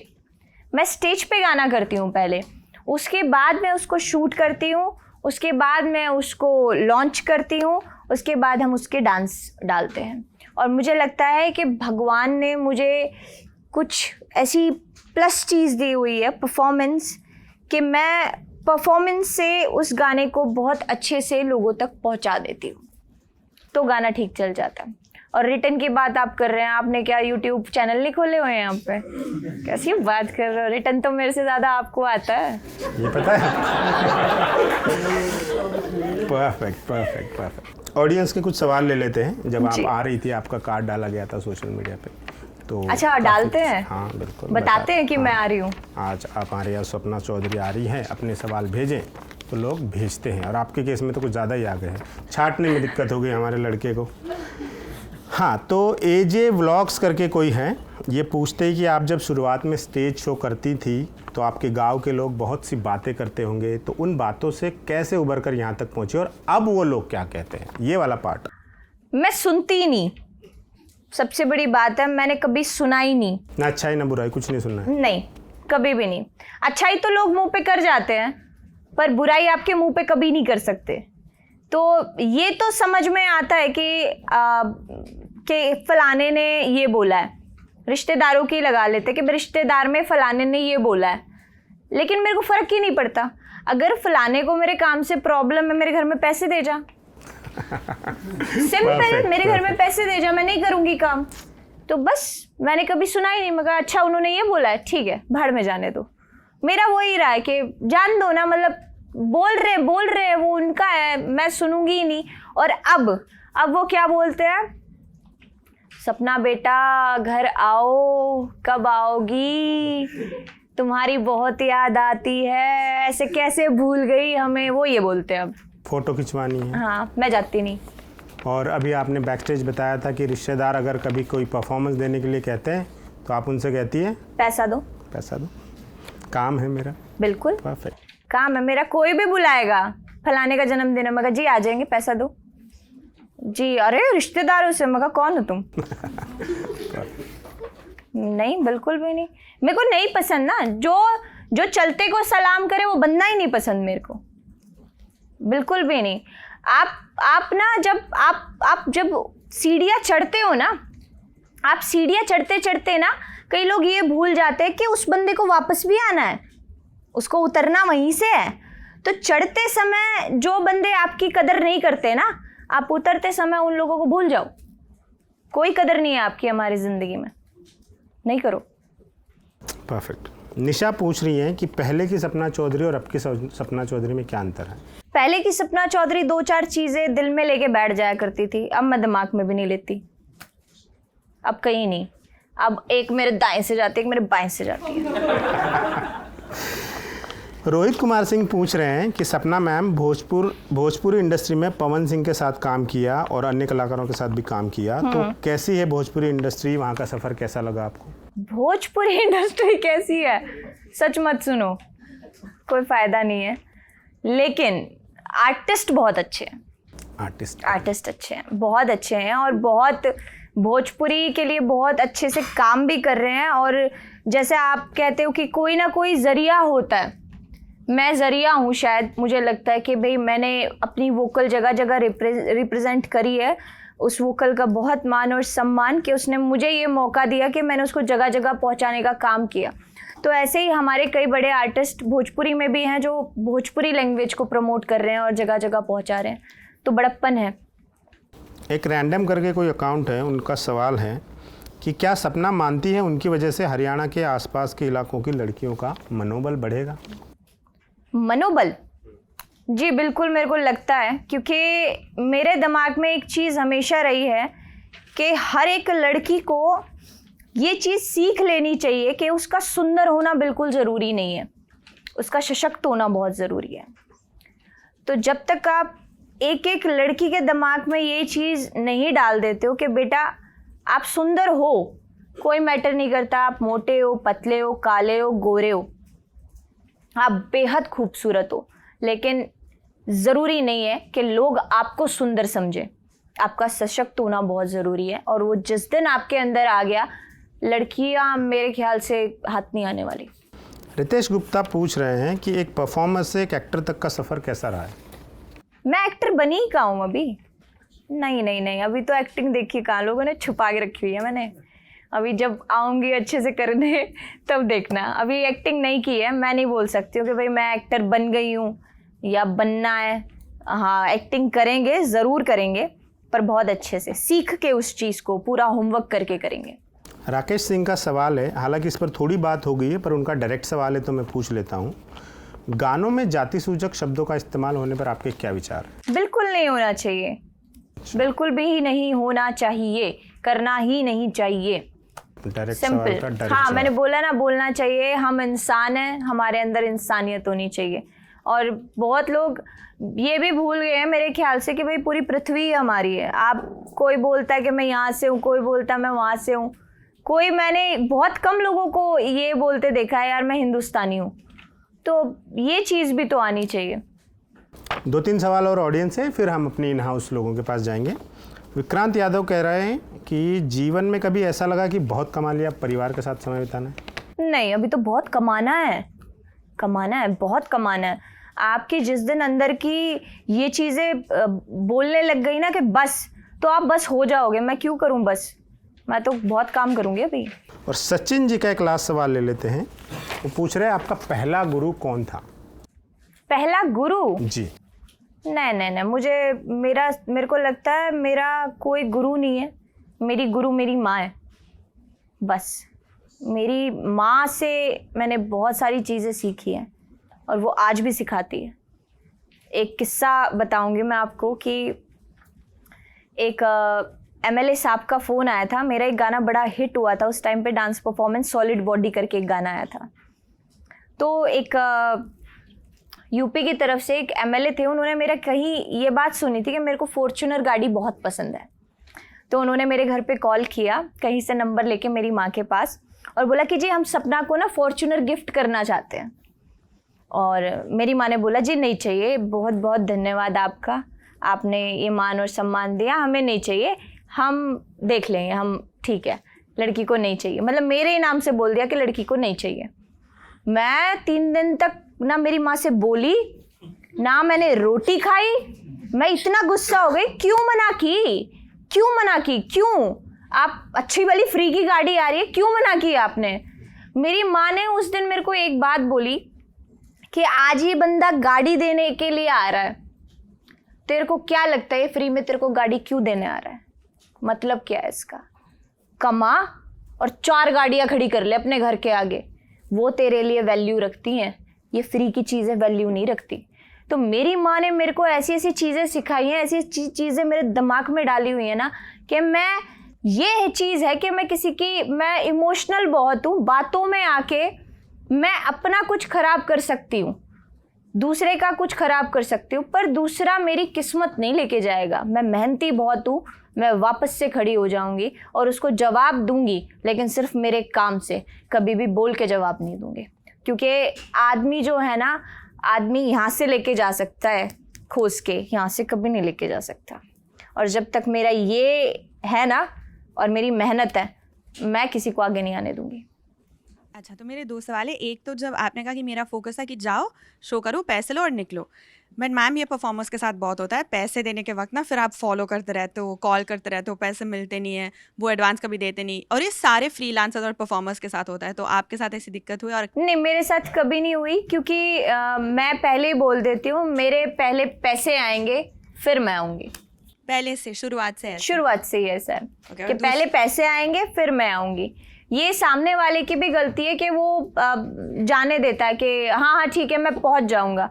तो पहुँच जाऊँ का मतलब होता है कि पहले आप अपनी पेमेंट अपने अंडर में करो। तो मेरे साथ कभी नहीं हुई है, मैं पहले पैसे लूँगी फिर आऊँगी, और पूरे। और दूसरा सवाल ये था, आपने कहा कि मैं एंटरटेनर हूँ, परफॉर्मर हूँ, इतने सालों से आप परफॉर्म करते हो, तो आप अपने आप को इनोवेट कैसे करते हो कि हर वक्त आप कुछ नया करो, कुछ अलग करो, बाकियों से बेहतर करो? बाकियों से बेहतर मैं खोजबीन करती रहती हूँ, लेकिन मेरी खोजबीन जो है वो मेरे कल्चर से ही रिलेटेड होती है, हरियाणा से ही रिलेटेड होती है, यहाँ के लोगों से रिलेटेड होती है। तो मैं खोजबीन बहुत करती हूँ और वो खोजबीन मुझे कुछ ना कुछ नया नया दे देती है। जैसे मेरे आप ससुराल की तरफ आ जाओगे, मेरी सासू मम्मी की मम्मी भी अब तक ज़िंदा है और भगवान उनको और लंबी उम्र दे।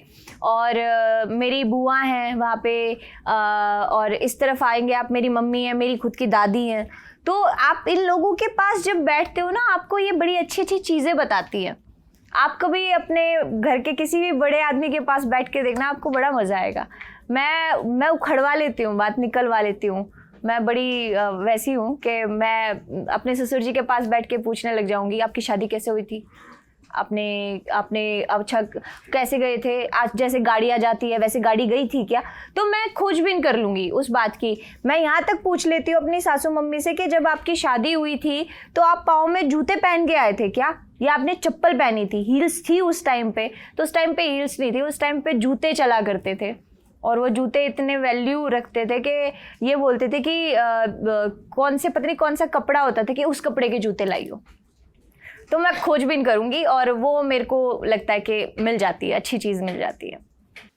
तो हरियाणा में एक रिवाज होता है, जब बारात चली जाती है खोड़िया की रस्म होती अब है। बड़ा अच्छा होता है वो। हाँ, तो वहीं से मैंने आपका बहुत छुप के देखा है। आपने देखा है, और आपके डांस स्टेप भी वहीं से कहीं ना कहीं इंस्पायर्ड है। हाँ बिल्कुल फिर है, करेक्ट। फिर उसमें आपने अपना सपना चौधरी टच दिया। तो बिल्कुल। जब आप आ रही थी तो कल अभी जब इंट्रो देके गए सौरभ सर, उन्होंने असाइनमेंट दिया कि वो वाला जो हुक स्टेप है ना, न्यूज रूम में 4-5 लोगों को सीखना है, और वो असाइनमेंट है। तो क्या आप वो हमें सिखा सकती हैं? वाला जो आपका हुक स्टेप है, हमें तो वो तेरी आँखें का जो काजल है ना, वो वाला खोड़िए से नहीं आया। अच्छा, वो वाला नहीं आया तो कभी जो नहीं। खोड़िया का जो भी स्टेप हो वो हमें सिखा दीजिए। अच्छा, खोड़िए में क्या होता है ना कि एक आंटी है मेरी, वो एक पाँव के नीचे तकिया लगा के और टेढ़ा होके नाचती हैं। तो मैंने बहुत सारे स्टेप्स उठाए हैं वहाँ से। अब मैंने वो भी देखा ना, तो वो भी मेरे लिए एक नई चीज़ थी। वैसा भी मैं कुछ ट्राई करूँगी कि और वो बहुत एनर्जेटिक होता है, मतलब इतना एनर्जी लगती है ना उसके अंदर के मेरे को तो लगता है वो आंटी है रात को सोते सोते भी करती हुई आए पा दुख रहे हैं, आए पा दुख रहे हैं, इतना एनर्जेटिक होता है वो, बड़ा कमाल का होता है। मैंने बहुत देखा छुप छुप के, और बहुत स्टेप्स निकाले हैं वहाँ से, बहुत स्टेप निकाले। ये निकाला मैंने वहाँ से, ये वाला निकाला मैंने वहाँ से, बड़ा कमाल का होता तो है। जाने से पहले हमारा असाइनमेंट पूरा करवा दीजिए। बिल्कुल पक्का पूरा कराएंगे। और दूसरा एक सवाल ये है कि आप जब 12th क्लास में थी तो मैथ्स का शायद पेपर था। हाँ वो वाला किस्सा जरा सुनाइए, बहुत से लोगों को नहीं पता है। अच्छा, तो क्या होता था कि जैसे 2008 में फादर चले गए मेरे, 2009 से मैंने काम करना शुरू कर दिया। तो 9 से ही मेरी 2009 में मैं 9th क्लास में थी। मुझे इसलिए याद है कि क्योंकि 2007 में मैं 7th में थी, 2008 में मैं 8th में थी। तो मुझे अच्छे से याद है कि 2009 में मैं 9th क्लास में थी। तब से मेरी पढ़ाई थोड़ी डगमगा गई, पढ़ाई में मैं कम मतलब करने लग गई, क्योंकि मेरा फोकस सारा शोज़ की तरफ हो गया था। तो 11th टप गई मेरी, 9th टप गई, 10th टप गई, 12th में इकोनॉमिक्स मुझे कभी समझ ही नहीं आई, आज भी नहीं आती मुझे। मैं मैथ्स, इकोनॉमिक्स, साइंस ये मेरे सर के ऊपर से जाती है पंखा बन के, मतलब इतना बुरा लगता है मेरे को इनको पढ़ना। तो इकोनॉमिक्स का पेपर था, और जो बाकी पेपर मैंने दिए पहले उनमें भी मेरे को कुछ ऐसा खास का खाता नहीं था, लेकिन ठीक है मैंने टेप दिया, जो भी मेरे से लिखा गया, मुझे ये भी नहीं पता मैं क्या लिख के आती थी। फिर इकोनॉमिक्स का पेपर था, मुझे लगा यार अंदर जाना टाइम वेस्ट है, आता तुझे है नहीं, पता तुझे है कि तू फेल होगी, अंदर क्या करेगी जाके। मेरी मम्मी ने मेरे को 20 रुपये दे के भेजा था, और उस टाइम पे ना ई रिक्शा शुरू में नई ई रिक्शा चली थी, और मेरे को इतना वो था अंदर से कि यार जब भी वक्त मिलेगा ना किसी दिन ये ई रिक्शा चलानी है मैंने। तो कुछ नहीं, मैं अंदर गई नहीं, मैंने पेपर दिया नहीं, उस रिक्शा वाले को पूरे 20 रुपये दे दिए मैंने कि सिर्फ ना 1-1.5 घंटा मुझे चलाने दे इसको। मैंने कुछ नहीं किया, पूरा नजफगढ़ में वो ई रिक्शा चलाया मैंने, और स्कूल की यूनिफॉर्म में ई रिक्शा दौड़ाती रही मैं 1.5-2 घंटा, जब तक पेपर का टाइम था। फिर मैं घर चली गई। हाँ, सवारियां भी बिठाई? ना अपने लिए लिया था, पैसे दिए थे बकायदा उसको। फिर मैंने जब मम्मी को ये बात बताई, बहुत देरी तोड़ी मेरी, क्यों, पर आता ही नहीं तो क्या करूँ ना, अंदर जाके मुझे लगा टाइम वेस्ट है, जिसमें मज़ा आएगा वो चीज़ कर लेती हूँ। तो मैंने बड़ी दौड़ाई रिक्शा पर, मज़ा बहुत आया था उसको चलाने में, बहुत मज़ा आया था। 2 फरवरी 2019 की बात है, भोपाल में आप आई थी। तब आपसे सेम सवाल किया गया था जो मुबारक सर ने किया था कि क्या आप पॉलिटिक्स ज्वाइन करेंगी, तो आपका जवाब था कि नेता और अभिनेता जो है गाली खाने के लिए ही बने हुए हैं। उसके बावजूद भी आपने बीजेपी ज्वाइन कर ली और आपने अभी बड़ा संभल के जवाब दिया कि हाँ या ना कुछ कहा नहीं जा सकता। तो क्या भविष्य में गाली खाने के लिए तैयार हैं? मैं अगर मेरे को लगता है कि अगर मैं कभी नेता वेता बनी भी तो मेरा झुकाव ऐसे लोगों की तरफ ज़्यादा होगा जिनको एक्चुअल में ज़रूरत है, और उन लोगों की तरफ झुकाव और उन लोगों के लिए काम करना बहुत टफ है, क्योंकि आपके जो ऊपर लेवल पे बैठे होते हैं ना, सब सही और सब गलत नहीं मिलते हैं, है ना। तो मुझे लगता है कि अगर मेरे को जब ये लगा ना कि हाँ यार अब मेरी चलेगी और मैं इन लोगों के लिए कुछ अपने बलबूते कर सकती हूँ, तो मैं ज़रूर करूँगी, नहीं तो मैं बैकआउट कर दूँगी। मुझे नहीं लगता कि मुझे खामखा घुसना चाहिए। और जिस दिन मुझे लगा कि हाँ अब मैं इतनी सक्षम हो चुकी हूँ कि भाई मेरे को कोई रोकेगा नहीं, मुझे कोई टोकेगा नहीं, मैं जिन जिन लोगों के लिए काम करना चाहती हूँ मैं सीधा कर सकती हूँ, तो मैं ज़रूर करूँगी, पर गालियाँ तो फिर भी खाऊंगी। अभी आपने कहा था कि लड़कियों का सुंदर होना ज़रूरी नहीं है, उनका सशक्त होना ज़रूरी है, और अभी आप इस मकाम पे हैं कि आप कुछ कर सकती हैं उनके लिए, तो क्या कुछ आप कर रही हैं उन्हें आगे बढ़ाने के लिए, या आप कुछ प्रोजेक्ट सोच रही हैं उनको आगे? क्योंकि हरियाणा में हम लोग देखते हैं सेक्स रेशियो भी बहुत कम है, जी। एजुकेशन बहुत कम है, और तमाम तरह की जो है रूढ़िवादियाँ हैं। आप, मुझे लगता है ना कि आप लड़कियों को ना बैठा के कुछ चीज़ें अच्छे से समझाएंगे तो वो समझती हैं। जैसे कई बच्चियाँ ऐसी हैं कि उनको, कई मेरे पास आती है कि हमें भाई परफॉर्मेंस करनी है, हमें डांस करना है, हमें स्टेज करना है। मैं उनको यही बोलती हूँ कि आप पहले अपनी पढ़ाई कंप्लीट कर लो। पढ़ाई तो कई ये बोलते हैं कि भाई मैडम हमारे पास पैसे नहीं है, मैं ये बोलती चलो मैं पढ़ा देती हूँ, तो फिर वो लड़की आगे से बोलती है कि नहीं मैडम मुझे तो यही काम करना है। तो फिर आप कहाँ किसको समझा सकते हो ना, ये आपको नहीं पता। लेकिन एक्चुअल में मैं इस मंच के द्वारा ये ज़रूर कह सकती हूँ, जिस भी बच्चे को बहुत बहुत डेडिकेशन से पढ़ाई करनी है मैं पढ़ा सकती हूँ, प्लीज़ आओ। और अगर आपको लगता है कि भाई आपके पास पैसे नहीं है, आप उस चीज़ को करने के लिए अफोर्ड नहीं कर सकते हो, तो मैं पढ़ा सकती हूँ, मेरे को बिल्कुल प्लीज़ आइए और पढ़िए।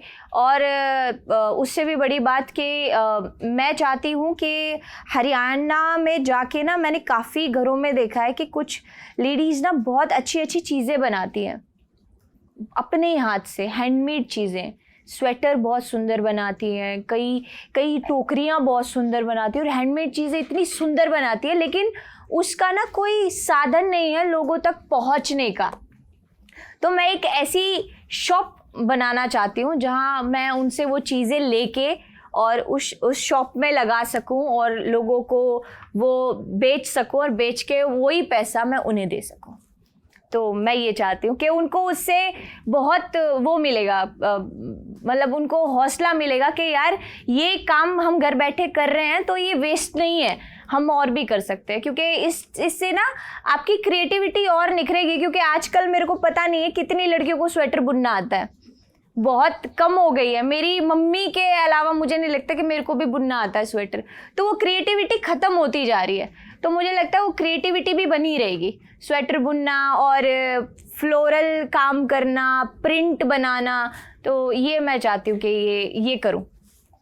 जैसा कि आपने शुरुआत में बताया कि जब आपके करियर का शुरुआती दौर चल रहा था, तब आप पैसे के लिए मतलब स्टेज पर जाती थी। अब फिर आपको मतलब ऑडियंस का प्यार मिला, एप्रिसिएशन मिला, तो अब आपका सोर्स ऑफ मोटिवेशन क्या होता है, पैसा या फिर ऑडियंस का प्यार? अब भी पैसा ही है,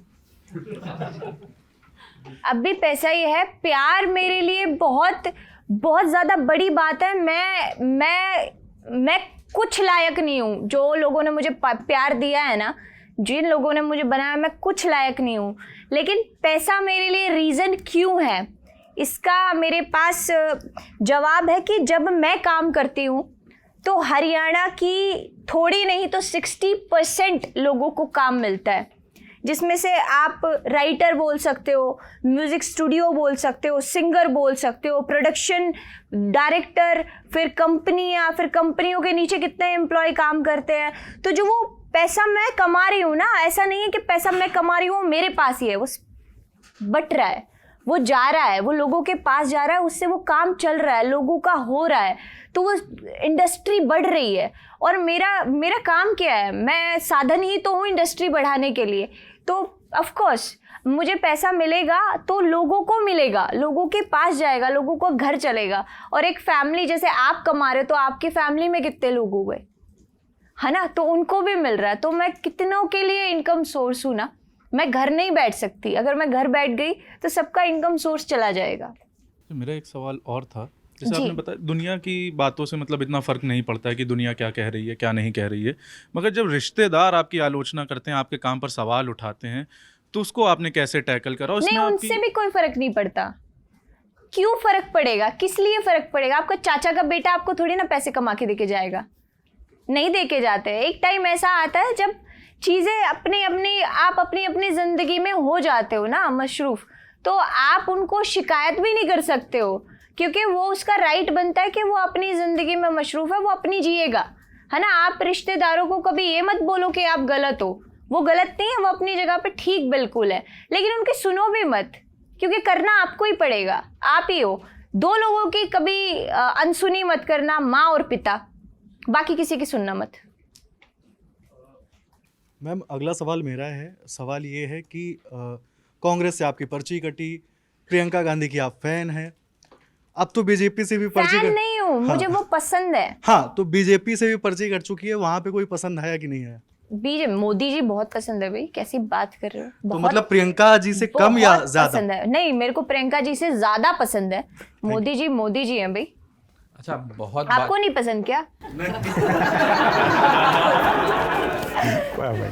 नहीं, मुझे आपकी बातों से लगा आप बड़े परेशान से उनसे। अच्छा, बहुत बातें हो गई। आपने बोला कि घर वाले भी कॉल करते हैं, तो आप उनको मतलब बिना ऐसे ही एंटरटेन नहीं करती, पहले पैसे की बात करती हैं। तो सपना चौधरी बताएंगी कि वो एक शो का कितना चार्ज करती हैं? आप करवाना, फिर आपसे लूँगी, फिर बताऊंगी आपको, और फिर वही रहेगा, पहले पेमेंट दे दो फिर काम करेंगे। हाय सपना। हेलो जी। अभी भी ना जैसे कि लड़कियों के लिए और लड़कों के लिए स्टैंडर्ड्स बहुत अलग अलग हैं। अगर कोई लड़का रात को 12 बजे या रात के 3 बजे शिफ्ट करके आ रहा है तो वो मेहनती होता है, पर अगर वहीं कोई सोसाइटी में या मोहल्ले में लड़की घुस रही है या कैब से उतर रही है रात को 3 बजे शिफ्ट करके, तो 3-4 आंटियाँ तो बात कर ही रही होती हैं कि यार पता नहीं कहाँ से आ रही है रात को। सिमिलरली कपड़ों को लेकर, अगर किसी की कोई यूनिफॉर्म है, कोई जहाँ उसको जाना है, एक सर्टेन रिक्वायरमेंट है कपड़ों की उसके काम के लिए, तो मर्दों को उस पर जज नहीं किया जाता, पर औरतों को अभी भी किया जाता है, ठीक है। और आपके समय जब आपने काम शुरू किया था तब तो ये सब और ज़्यादा था। तो कभी ऐसा हुआ कि किसी की ज़्यादा हिम्मत हो गई आपसे आके ज़्यादा, क्योंकि किसी ने ये समझ लिया कि हाँ क्योंकि आप इस तरीके का काम कर रही हैं तो आपसे इस तरीके से बात की जा सकती है या आपको सर्टेन वे में अप्रोच किया जा सकता है? नहीं, मेरे साथ कभी नहीं हुआ है। देखिए, जैसे आप बिहेव करते हो ना, उस बिहेव से ही सामने वाले इंसान को ये पता लग जाता है कि ये इस तरीके की है और इससे आप इतनी लिमिट में रहो। तो मुझे लगता है कि मेरे साथ कभी ऐसा नहीं रहा। मैं मेरी मर्यादा से कभी बाहर नहीं आई और ना मैंने सामने वाले को उसकी मर्यादा से बाहर आने दिया। तो मेरे लिए ये बेस्ट था। और ये सच है कि जब एक लड़की उतरती है तो 4 लड़कियां ही लड़की के बारे में बात करती हैं। ये बिल्कुल सच है। औरत ही औरत की दुश्मन है, ये सच है। लेकिन आप उनकी जजमेंट ले ही क्यों रहे हो? उनसे ज़्यादा दुश्मन तो खुद आप अपने हुए ना। आपको मतलब ही क्या, 4 औरतें आपके बारे में बात कर रही है, करने दो। आप अपना काम कीजिए, आप उसमें फोकस कीजिए, आप ना दिमाग लगाइए। ये चीज़ें सुधरने वाली भी नहीं है, महिलाओं की प्रवृत्ति है। कई बार ना उनके जजमेंट से बहुत नुकसान हो जाता है कि अगर आपको सोसाइटी में घर चाहिए और उस सोसाइटी के लोग ही तो इस तरीके से सोच रहे हैं तो वो नहीं आपको वहाँ लेने देंगे, तो ये तो आपका नुकसान हो गया और अल्टीमेटली आपकी कोई गलती नहीं है। ये सोसाइटी का नुकसान हुआ अगर आप अपनी जगह ठीक हो तो। हाँ, पर सफ़र तो करना पड़ता है ना। ये सोसाइटी का नुकसान है। अगर आप अपनी जगह बिल्कुल ठीक हो ना तो सोसाइटी का नुकसान है। और ये एक टाइम पे पता लग भी जाता है। मैंने बोला ना, आप अपना फोकस एक जगह पे रखो, अच्छे से अपना काम करते रहो। अगर आप बिल्कुल ठीक हो, करेक्ट हो आपकी जगह पे, कोई जजमेंट या कुछ लेने की किसी की ज़रूरत भी नहीं है। हाय सपना, दो बातें हैं। एक ये कि इस सेशन में हम सबको बहुत मज़ा आया। हम जितने भी लोग बैठे थे, स्पेशली लड़कियां, सबके चेहरे पे स्माइल थी और आपको सुन के बड़ा मज़ा आया। दूसरा ये कि जब हम स्टेज पे जाते हैं कुछ परफॉर्म करने, आप भी जाती हैं, उसके पहले हर किसी को नर्वसनेस होती है। क्या अभी भी आपको नर्वसनेस होती है? या स्टेज पे जाने से पहले क्या करती हैं आप? बैक स्टेज क्या करती हैं? क्या आपकी तैयारी चल रही होती? कोई तैयारी नहीं होती मेरी, मैं कुछ करके नहीं जाती। और काफ़ी लोग ये सोचते हैं कि भाई मैं रिहर्सल्स करती हूँ गानों को लेके या स्टेप बनाती हूँ। स्टेप भी बनाती हूँ पर वो मेरे दिमाग में बनते हैं। मैं रिहर्सल्स नहीं करती हूँ गानों को लेके, चीज़ों को लेके, सब मेरे दिमाग में पनप जाता है। और जो मैं ये ज़रूर कहूँगी कि मैं जब स्टेज पे जाती हूँ, पहले मैं स्टेज को देखती हूँ, फिर मैं परमात्मा को देखती हूँ और बस ये बोलती हूँ, आइए मुझे आपके साथ नाचना है। और मैं वैसे ही नाचती हूँ। मुझे लगता है कि मेरे अंदर भगवान डांस करते हैं। सच्ची बात तो ये है। मैं कुछ नहीं बनाती, कोई प्लानिंग नहीं करती, कोई प्लॉटिंग नहीं है मेरी उस चीज़ को लेके। बस मैं उनको बोलती हूँ, आइए दोनों डांस करेंगे, और वो करते हैं। हाय सपना। हेलो जी। आपकी जो ऑडियंस है वो हाँ जी। बड़ी, एक तो जेंडर न्यूट्रल है। हाँ। लड़कियां भी आपकी फैन है, लड़के भी आपके बच्चे फैन भी, हैं, बूढ़े भी, भी। माताएं बहनें भी देखती हाँ, हैं। तो मेरा यही सवाल है कि एक आप बहुत पहले से काम कर रही हैं, हम लोग बात करें तो आप बता रही थी 2008-9 से। हाँ जी। तो कई लोग आपको मिलते होंगे, कहते होंगे कि मेरे पापा भी आपके फैन थे और मैं भी हूँ। तो इसका कोई किस्सा है कि दो लोग मिले हों और एक ही पीढ़ी? हाँ बिल्कुल, परसों ही मिले हैं। परसों ही मिले हैं और बोला कि अरे मैम, मेरे फादर साहब आपकी बहुत बड़े फ़ैन हैं और मैं भी हूँ, मगर तेरे बच्चे भी रहेंगे। क्योंकि मैं तो कहीं जाने वाली हूँ नहीं, मैं तो काम करूँगी, तो तेरे बच्चे भी देखेंगे ऑफ कोर्स। बात वही है। एक्चुअली में क्या है ना, मैंने बोला ना, आप जजमेंट बहुत तुरंत देते हो लोगों को देख के, चीज़ों को देख के। आपको कुछ नहीं पता उस बंदे की मेहनत कितनी है उस चीज़ को लेके, वो किस तरीके से काम कर रहा है। तो ये बड़ा कभी कभी मुझे दुखता भी है कि नहीं यार, मैं किसी को कभी भी देख के, जैसे ये भाई साहब बैठे हैं, मैं कोई जजमेंट नहीं दूंगी। अब मुझे क्या पता क्या है ये, क्यों है ये, किस लिए है ये, है ना। मेरे लिए ये सिर्फ एक इंसान है और जब तक ये मुझे कुछ नहीं बोल रहे तो मेरे लिए ये अच्छे इंसान है। अब फिर इनके बात से, इनके व्यवहार से मैं इनको जज कर सकती हूँ, और वैसे मैं कभी नहीं करूँगी। ना मैं आपको करूँगी, ना मैं पूरी धरती पे किसी को करूँगी।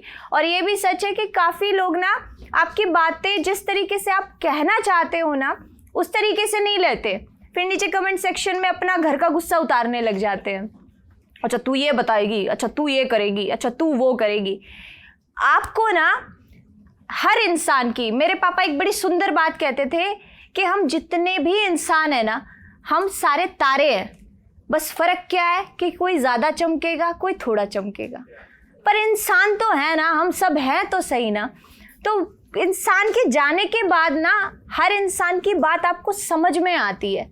आपने देखा होगा ये बड़ा चलता है, जब इंसान परलोक सिधार जाता है तब उसके मीम्स वायरल करने लग जाएंगे, चीज़ें बताने लग जाएंगे, अरे यार ये बड़ी अच्छी बात कहता था। पहले कहाँ था भाई?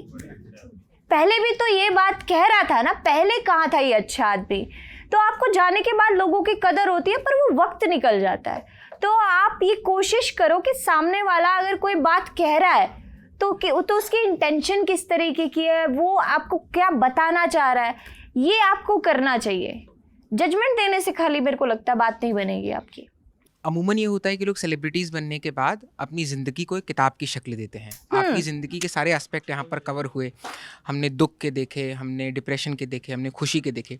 तो क्या कभी आपने सोचा है कि आप कोई किताब लिखेंगी, या कभी ऐसा सोचा हो कि नहीं, किताब तो नहीं लिखूंगी, पर बहुत जल्दी 2024 में आप मेरे ऊपर एक फिल्म ज़रूर देखेंगे। अरे और बहुत सुंदर फिल्म देखेंगे। किताब तो अभी मैं बहुत बूढ़ी होके लिखूंगी। अभी किताब का टाइम थोड़ी, अभी तो जवान पड़ी हूँ। मैम मेरा नाम शिवेंद्र है। मेरा एक सवाल है। मैं एक इंटरव्यू देख रहा था आपका, उसमें आप बता रही हैं कि सवाल है कि उसमें पूछा जा रहा है आपसे कि जो हरियाणवी सॉन्ग्स हैं उनमें कुछ चुनिंदा शब्द हैं, कुछ एक दायरा बन गया है कि महिलाओं से जुड़े शब्द हैं, जैसे पनघट, पानी, दामन, चोली, है ना, इन्हीं सब के अराउंड बन रहे हैं गाने। आप उसमें एक चीज़ कहती हैं कि ऐसा इसलिए है क्योंकि ये इंडस्ट्री यही चाहती है। फोक म्यूज़िक बहुत वास्ट है, लेकिन कंपनीज नहीं चाह रही हैं कि इसको कुछ एक्सपांड किया जाए, कुछ और तरीके गाने बने। इसको थोड़ा सा अच्छे से एक्सप्लेन कर दीजिए प्लीज़। मैं सच्ची बताऊं, मैं आपका सवाल नहीं समझ पाई हूँ। आपने एक इंटरव्यू में आपसे सवाल पूछा गया कि हरियाणवी फोक सॉन्ग्स में कुछ चुनिंदा शब्द हैं महिलाओं से जुड़े हुए, बिल्कुल हैं, उनके अराउंड ही गाने बन रहे हैं। हाँ बिल्कुल। तो इसके जवाब में आप कहती हैं उस इंटरव्यू में कि कंपनीज, म्यूजिक कंपनीज जो हरियाणा, उनको कमर्शियल चाहिए। हाँ, और वो कमर्शियल बेस पे ही चीजें बनाते हैं, जो कि उनकी गलती नहीं है। लोग सुनेंगे तो वही चीजें बनेंगी, है ना। लोग जिस तरीके का कंटेंट पसंद करते हैं, भेड़ चाल किसको बोलते हैं? भेड़ चाल तो इसी को बोलते हैं ना। अब भेड़ चाल के अंदर तो हर एक इंसान को फंसना पड़ता है, क्योंकि अगर मैं भी कमर्शियल काम नहीं करूंगी तो मैं कहाँ से कमाऊंगी और लोग कहाँ से कमाएंगे? तो हम बोलते हैं ना, एक्सपेरिमेंट करेंगे, कर सकते हैं। वो एक्सपेरिमेंट करने के लिए मैंने मेरे खुद के लेबल लगाए हैं कि जितने भी एक्सपेरिमेंट करूंगी मैं खुद पे करूंगी और उन लेवल पे करूंगी। लेकिन कंपनी के साथ एक्सपेरिमेंट करना मेरे लिए बहुत गलत होगा, क्योंकि अगर वो मेरे पास किसी प्रोजेक्ट के लिए आए हैं तो वो उम्मीद से आए हैं। वो सोचते कि हम सपना चौधरी पे 4 लाख इन्वेस्ट करेंगे तो रिटर्न में कम से कम 4 लाख तो मिले। 4,01,000 की तो मैं बात ही नहीं कर रही, कम से कम उनको उनकी इन्वेस्टमेंट तो वापस मिलनी चाहिए। तो ये मेरा है कि भाई मैं उनको कमा के नहीं दे सकती ना, तो मैं उनका नुकसान भी नहीं करूँगी, मेरा बनता ही नहीं, चाहे मेरे को मेरे घर से देने पड़ो फिर बाद में। हाय सपना, हम जितने सारे लोग यहाँ पे हैं और बाहर भी, सब आपके डांस के बहुत बड़े फैंस हैं। Thank you. ठीक है, आपको कभी लगता है कि नहीं भाई साहब आप किसकी फैंस हैं, कि हाँ भाई साहब ये बहुत सही डांस करता है या करती है? तो डांस में मैं बोलूँ किसकी फैन हूँ? नहीं, किसी की नहीं। मेरे को माधुरी पसंद है, माधुरी पसंद है, मुझे बहुत पसंद है। वो मुझे डांस के लिए मैं नहीं कहूँगी मुझे पसंद है, वो मुझे एक्सप्रेशन के लिए बहुत पसंद है। मेरे को बड़ी पसंद है वो जिस तरीके से नज़ाकत करती हैं, मुझे बहुत पसंद है। ऐश्वर्या राय मुझे बहुत पसंद है। और मुझे इस टाइम के दौरान में तो मैं कहूँगी कि कंगना रनौत का मुझे काम बहुत पसंद है। मैं बोल रही थी कि उसकी बकर बकर के बहुत खिलाफ हूँ मैं, लेकिन हाँ मैं उनके काम की बहुत तगड़ी फ़ैन हूँ। वो जिस तरीके से अपने काम से लोगों को जवाब दे देती है ना, स्पीचलेस। वो बहुत बहुत मेहनत करती है उस चीज़ के ऊपर, वो दिखता भी है। डांस में मैं किसकी फ़ैन हूँ यार, कभी देखा ही नहीं, मैंने सोचा ही नहीं ये बात। तो आंचल की, हाँ मैं मेरे मेकअप मैन की फ़ैन हूँ। डांस के मामले में तो बड़ा खतरनाक नाचता है ये। हेलो सपना, आपने बीच में अपने इंटरव्यू में एक पार्ट कहा था कि आप कोशिश करती हैं कि आप बैलेंस कर सकें कि कुछ गाने कल्चरल हों, कुछ गाने मासेस के लिए हों। जी। सोशल मीडिया के आने के बाद, मतलब चूंकि आपकी पॉपुलैरिटी बढ़ी, तो वहाँ पे अनियंत्रण भी बढ़ जाता है, मतलब आपको पता नहीं कौन आपको देख रहा है, कैसे देख रहा है। तो ये बैलेंस कम हुआ है आपके हिसाब से, मतलब आपकी एनालिसिस में एज एन आर्टिस्ट? मैं सच्ची बताऊं, अगर ऐसे ही चलता रहा मैं 6-7 महीने में इंस्टाग्राम क्विट कर दूंगी। क्यों थोड़ा बताइए। मुझे नहीं पसंद। मुझे एक तो पहली बात तो देखो, जिसको कोई काम नहीं पसंद उससे आप ज़बरदस्ती करके वो काम मत करवाइए। और इंस्टाग्राम की 15 सेकंड की रील, 30 सेकंड की रील, अभी तो 60 की भी हो गई है, 90 की भी हो गई है, आपको कुछ नहीं मिलेगा। आप उससे टाइम वेस्ट कर रहे हो।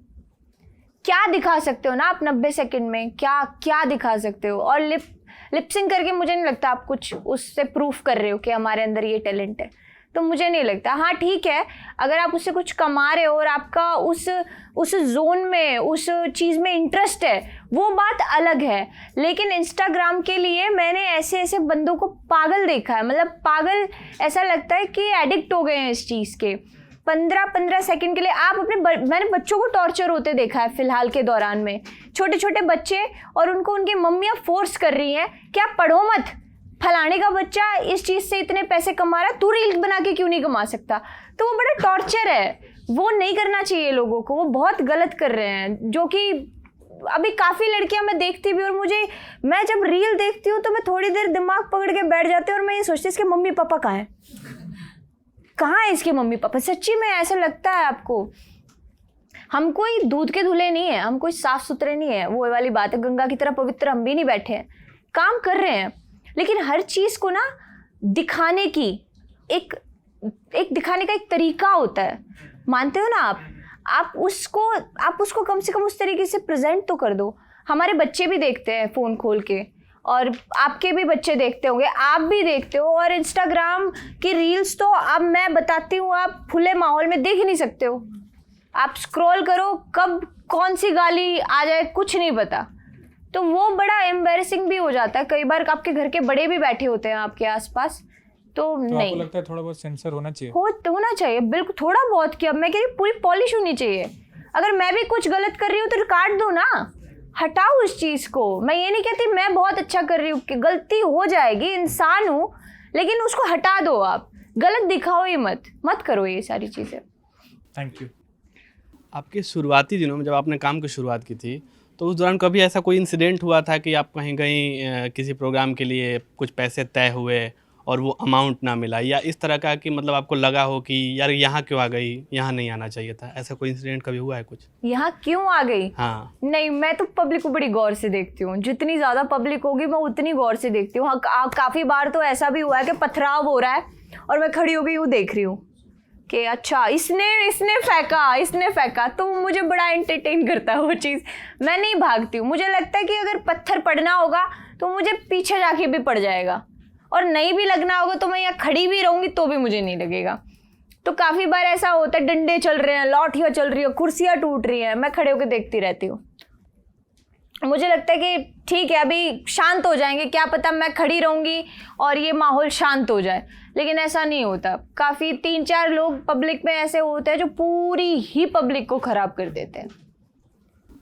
हेलो, अभी आपने इंटरव्यू में बोला कि आप रागिनी को कभी मिटने नहीं दोगे, मरने नहीं दोगे। मेरा ये सवाल है कि क्या रागिनी के अलावा और कोई ऐसा ट्रेडिशनल आर्ट फॉर्म है जो सपना चौधरी करते हुए दिखेंगे कभी? मैं हमारे ना आज से बहुत टाइम पहले एक डांस हुआ करता था कि वो सारी जगह होता था, मेरे ख्याल से काफ़ी लोगों ने देखा होगा, उसको लौंडा डांस बोलते थे, है ना।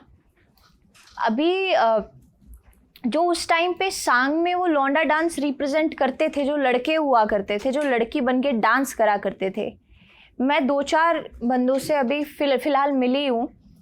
आप उनसे मिलके ना ये देखोगे कि उन्होंने इस कदर काम किया है उस वक्त कि उनके नीज काम नहीं करते हैं, फ़िलहाल ख़त्म हो चुके हैं, वो चल नहीं पाते हैं ढंग से। वो बोलते हैं ना नाचने वाला और पहलवान बुढ़ापे में जाके बड़ा तंग पाता है, तो वो काम उनके साथ फ़िलहाल हो रहा है। और मैं चाहती हूँ, और मैंने ये बोला भी है हरियाणा सरकार को, कि जितने भी ये आर्टिस्ट हैं जो अभी फ़िलहाल काम नहीं कर रहे हैं, चकाचौंध इतनी हो गई है ना कि लोग कमर्शियल करके कुछ चीज़ों को भूल रहे हैं, जो कि बहुत गलत बात है। काफ़ी राइटर ऐसे हैं जो पुराने टाइम में लिख गए लेकिन घर में खाने को पैसे नहीं है फ़िलहाल। काफ़ी बच्चे ऐसे हैं जिन्होंने उस टाइम पे काम किया है, आज के टाइम पे पाँव काम नहीं करते हैं। तो मैं चाहती हूँ कि उनके लिए कुछ ऐसा होना चाहिए कि 1 महीने में उनके घर के अंदर कुछ खाने का, राशन पानी कुछ चला जाए और उनको दर दर भटकने की वो ना करनी पड़े। क्योंकि जैसे जैसे हम चकाचौंध की तरफ जा रहे हैं, हमारा जो पुराना म्यूज़िक था वो भी ख़त्म हो रहा है, और वो जो बचाने वाले हैं वो भी ख़त्म हो रहे हैं। तो अगर उनको कुछ मिल जाए ना इनकम सोर्स, तो मैं चाहती हूँ कि उनके लिए कुछ हो। मेरा एक सवाल इतना सा था कि आपको अपने करियर का सबसे यादगार कॉम्प्लीमेंट किससे मिला और वो क्या था? किसी सेलिब्रिटी से हो या किससे भी? कॉम्प्लीमेंट तो मैं खुद ही शीशे में देख के खुद को दे देती हूँ। स्टेज पे हाँ मैं बताऊंगी। एक मैंने बहुत टाइम पहले 2013-14 में एक राजस्थान में मैंने शो किया था, और जब हम गए थे तो हमें वहाँ पे मेकअप के लिए जगह नहीं दी गई, रेडी होने के लिए जगह नहीं दी गई। बस ये सोच के कि ये लड़कियाँ हैं, गाने वाने वाली हैं, नाचने वाली हैं, ना इनको मैं अपने घर में कैसे जगह दे दूँ। तो हम ना तबेले में तैयार हुए थे, रो रो के हमने तबेले में बैठ के मेकअप किया, भैंसों के बीच में तैयार हुए, अब रोते रहे। मेरे साथ 2-3 आर्टिस्ट और थी, तो हम वही बैठे रो रहे। मेरी मम्मी मेरे को बोल रही कोई बात नहीं, चुप हो जा, होता है हो जाएगा, ठीक हो जाएगा। और मैं बड़ी दिल पे लिया करती थी उस टाइम पे बातों को कि नहीं यार ये क्या हो रहा है, ऐसा क्या काम कर रहे हैं हम जो हमारे किसी एक कमरे में हमें सिर्फ कपड़े बदलने के लिए जगह नहीं दी जा रही है। तो वहाँ जो हमने रात को शो किया उनका, और वो भी बड़े ना खुश वाले मन से किया। पहला शो ऐसा था जो मैंने बिल्कुल खुश होके नहीं किया, बस यूँ था कि यार सुबह हो जाए, एक शो ख़त्म हो। सॉलिड बॉडी हिट होने के बाद उसी गांव से मेरे को वापस से इनविटेशन आया शो करने के लिए, और 2 साल बाद मैंने उसी गांव में वापस से शो किया। और पूरी जो क्राउड थी वो दोपहर के टाइम में कड़ी गर्मी में 4 बजे तक मेरा वेट करती रही। और जब मैं उसी मतलब मैं जब जा रही थी बड़े टूटे मन से जा रही थी कि यार ये वही जगह है, इन लोगों ने ऐसे ऐसे किया था। लेकिन जब मैं स्टेज पे गई तो वो मेरे लिए बड़ा प्राउड मोमेंट था। मैं आज भी बोलती हूँ, मुझे उस दिन लगा था कि कुछ उखाड़ लिया बेटा तूने, कुछ किया है तूने। पूरी पब्लिक ने खड़े होकर मेरे लिए तालियां बज रही है उस दिन। तो मेरे लिए इतना प्राउड मोमेंट था कि यार जहाँ से तू निकाली गई थी वही जगह आके लोगों ने तेरे लिए तालियां बजाई है, तेरा जीवन सफल हो गया। तो वो मेरे लिए, मेरे को लगता है पहली बार प्राउड मोमेंट था, बहुत प्राउड मोमेंट था। और मुझे आज भी बड़ा याद आता है। मुझे आज भी, मैं जब बता रही हूँ तो भी मुझे याद है कैसे कैसे खड़े होकर तालियां बज रही थी। काफ़ी देर तक उन्होंने तालियां बजाई, तो मेरे लिए बहुत अच्छा था, बड़ा मज़ा आया था मेरे को। कौन सा गाँव था? नहीं बता। एक आखिरी सवाल मैं पूछ लेता हूँ। अच्छा जी, पूछिए। अभी आपने बोला कि आपने हरियाणा सरकार से भी कभी बात की थी और कुछ प्लान्स है, आप सोचती हैं, कुछ कंस्ट्रक्टिव है, जैसे कभी क्या प्रोडक्शन कंपनी ही खोलेंगी आप, फिल्में बनाएंगी, इस तरह से कुछ सोचा है? फिलहाल तो यही है कि मैं प्रोड्यूसर बन जाऊँ। अच्छा, अच्छे वाली प्रोड्यूसर बन जाऊँ, और मैं कुछ कॉन्सेप्ट्स और कुछ स्टोरी ऐसी लेके आना चाहती हूँ जो मैंने देखी है, जो मैं जी के आई हूँ। मैंने अपने करियर के अंदर बहुत कुछ बदलते देखा है। मैंने वो ज़माना भी देखा जब कैसेट्स होती थी, फिर उसके बाद मैंने सीडी प्लेयर देखा, सीडी प्लेयर के बाद फिर मैंने व्हाट्सएप देखा, व्हाट्सएप पे कैसे चीज़ें पहुंचती थी, उसके बाद अब यूट्यूब देख लो। तो मैंने काफ़ी चीज़ें ना बदलती देखी है, और बदलते हुए उसमें मैंने बहुत कईयों को, बेचारों को परेशान होते देखा है कि जो मैंने बड़े बड़े मैं बोलती हूँ जो अपने आप को तुर्रम खा मानते थे, उनको नीचे गिरते हुए देखा है। तो मैंने बहुत कुछ देखा है, और मैं एक एक स्टोरी प्रेजेंट करना चाहती हूँ, एक एक चीज़ लेके आना चाहती हूँ कि किस चीज़ से आप क्या कर सकते हो और क्या ख़राब हो सकता है। आप मानोगे नहीं, शायद इंसान की ज़िंदगी में 2 शब्द इंसान की ज़िंदगी को ख़राब कर सकते हैं। तो बहुत कुछ है यहाँ दिखाने को, देखने को, जो कि मुझे लगता है आना चाहिए। लेकिन कहीं ना कहीं वही वाली बात है ना कि जिस चीज़ में मज़ा आता है उस चीज़ को देखने लग जाते हैं हम। जैसे अभी 15 सेकंड की स्क्रॉलिंग चल रही है, नया नया ट्रेंड में है, तो मुझे भी आता है मज़ा, पर मैं इतनी देर उसकी एडिक्ट नहीं हूँ। मैं छोड़ सकती हूँ, मुझे ये पता है मैं फ़ोन छोड़ सकती हूँ। लेकिन काफ़ी बच्चे हैं जो एडिक्ट हो गए हैं, तो वो मुझे लगता है कि भाई मैं बहुत चीज़ें, बहुत स्टोरी ऐसी लेके आना चाहती हूँ जो लोगों को देखनी चाहिए, जिससे कुछ सीखने को मिलेगा। आगे वाले, आने वाले, हम तो सीख चुके हैं जितने भी बैठे हैं, और आने वाले टाइम में जैसे मेरा बेटा हो गया, या यहाँ कितने बच्चे हैं होंगे, अभी सबके बच्चे होंगे, किसी किसी के तो जुड़वा भी हो सकते हैं, तो उन बच्चों के लिए मुझे लगता है कि ये चीज़ ज़रूरी है। जैसे इन्वायरमेंट को लेके, पॉल्यूशन को लेके, पेड़ों को लेके, और धरती की मिट्टी को लेके। मैं एक यजुर्वेद करके है, यजुर्वेद जो हमारे 4 वेद हैं उसमें से मैंने आगे के 10 पेज पढ़े कल परसों, और मैं ये बोलती हूँ कि भाई उसके जो 10 पेज मैंने पढ़े ना, उसमें सिंपल सी एक बात थी कि आप इंसान हो, आप इंसानों को इस धरती की प्रोटेक्शन के लिए गॉड ने बनाया है। और प्रोटेक्शन आप किस चीज़ की करोगे? मिट्टी की, हवा की, पेड़ों की, एनवायरनमेंट की, जो कि आज हम रक्षा करने की वजह ख़राब कर रहे हैं। हम कुछ भी नहीं छोड़ रहे हैं इस धरती पे। तो वो चीज़ें मैं किताबें पढ़ना चाहती हूँ। मेरे विज़न ही बहुत अलग है। मैं किताबें पढ़ना चाहती हूँ, लेकिन मैं पढ़ना चाहती हूँ रावण संहिता, भृगु संहिता, रामायण, मैं इन चीज़ों में इन्वेस्ट करना चाहती हूँ। आप बोल रहे थे ना क्या अच्छा लगता है, मेरे को यहाँ टाइम इन्वेस्ट करना है, मैं यहाँ टाइम इन्वेस्ट करना चाहती हूँ। और उनमें से मुझे बहुत सारी चीज़ें ऐसी मिलेंगी जो कि हमारे आने वाले पीढ़ी के लिए बहुत अच्छी चीज़ है, जो उनको बताना चाहिए। तो ये करना है। परफेक्ट। 3 चीज़ें सीखी हमने आज इस इंटरव्यू से और बहुत कायदे की चीज़ें हैं। पहली चीज़ कि आप जो भी काम करें शिद्दत से करें, उसको किसी टाइम फ्रेम में ना डालें और उसको वक्त दे, उसमें पूरी ईमानदारी झोंक दे। दूसरी चीज़ कि फिर जो भी काम करे उसका मेहनताना ज़रूर ले, फिर चाहे वो यार हो, रिश्तेदार हो या साहूकार हो, ज़रूर ले। और तीसरी चीज़ जो काफ़ी अट्रैक्टिव है वो ये कि मुखरता बहुत सुंदर गुण है और अगर आप अपने काम के साथ ईमानदार है तो आपको बोलते वक्त सोचने की ज़रूरत नहीं है, फिर आप जो बोलते हो वो स्टेटमेंट बन जाता है। इसी नोट पे हम खत्म करेंगे आज का guest in the news room.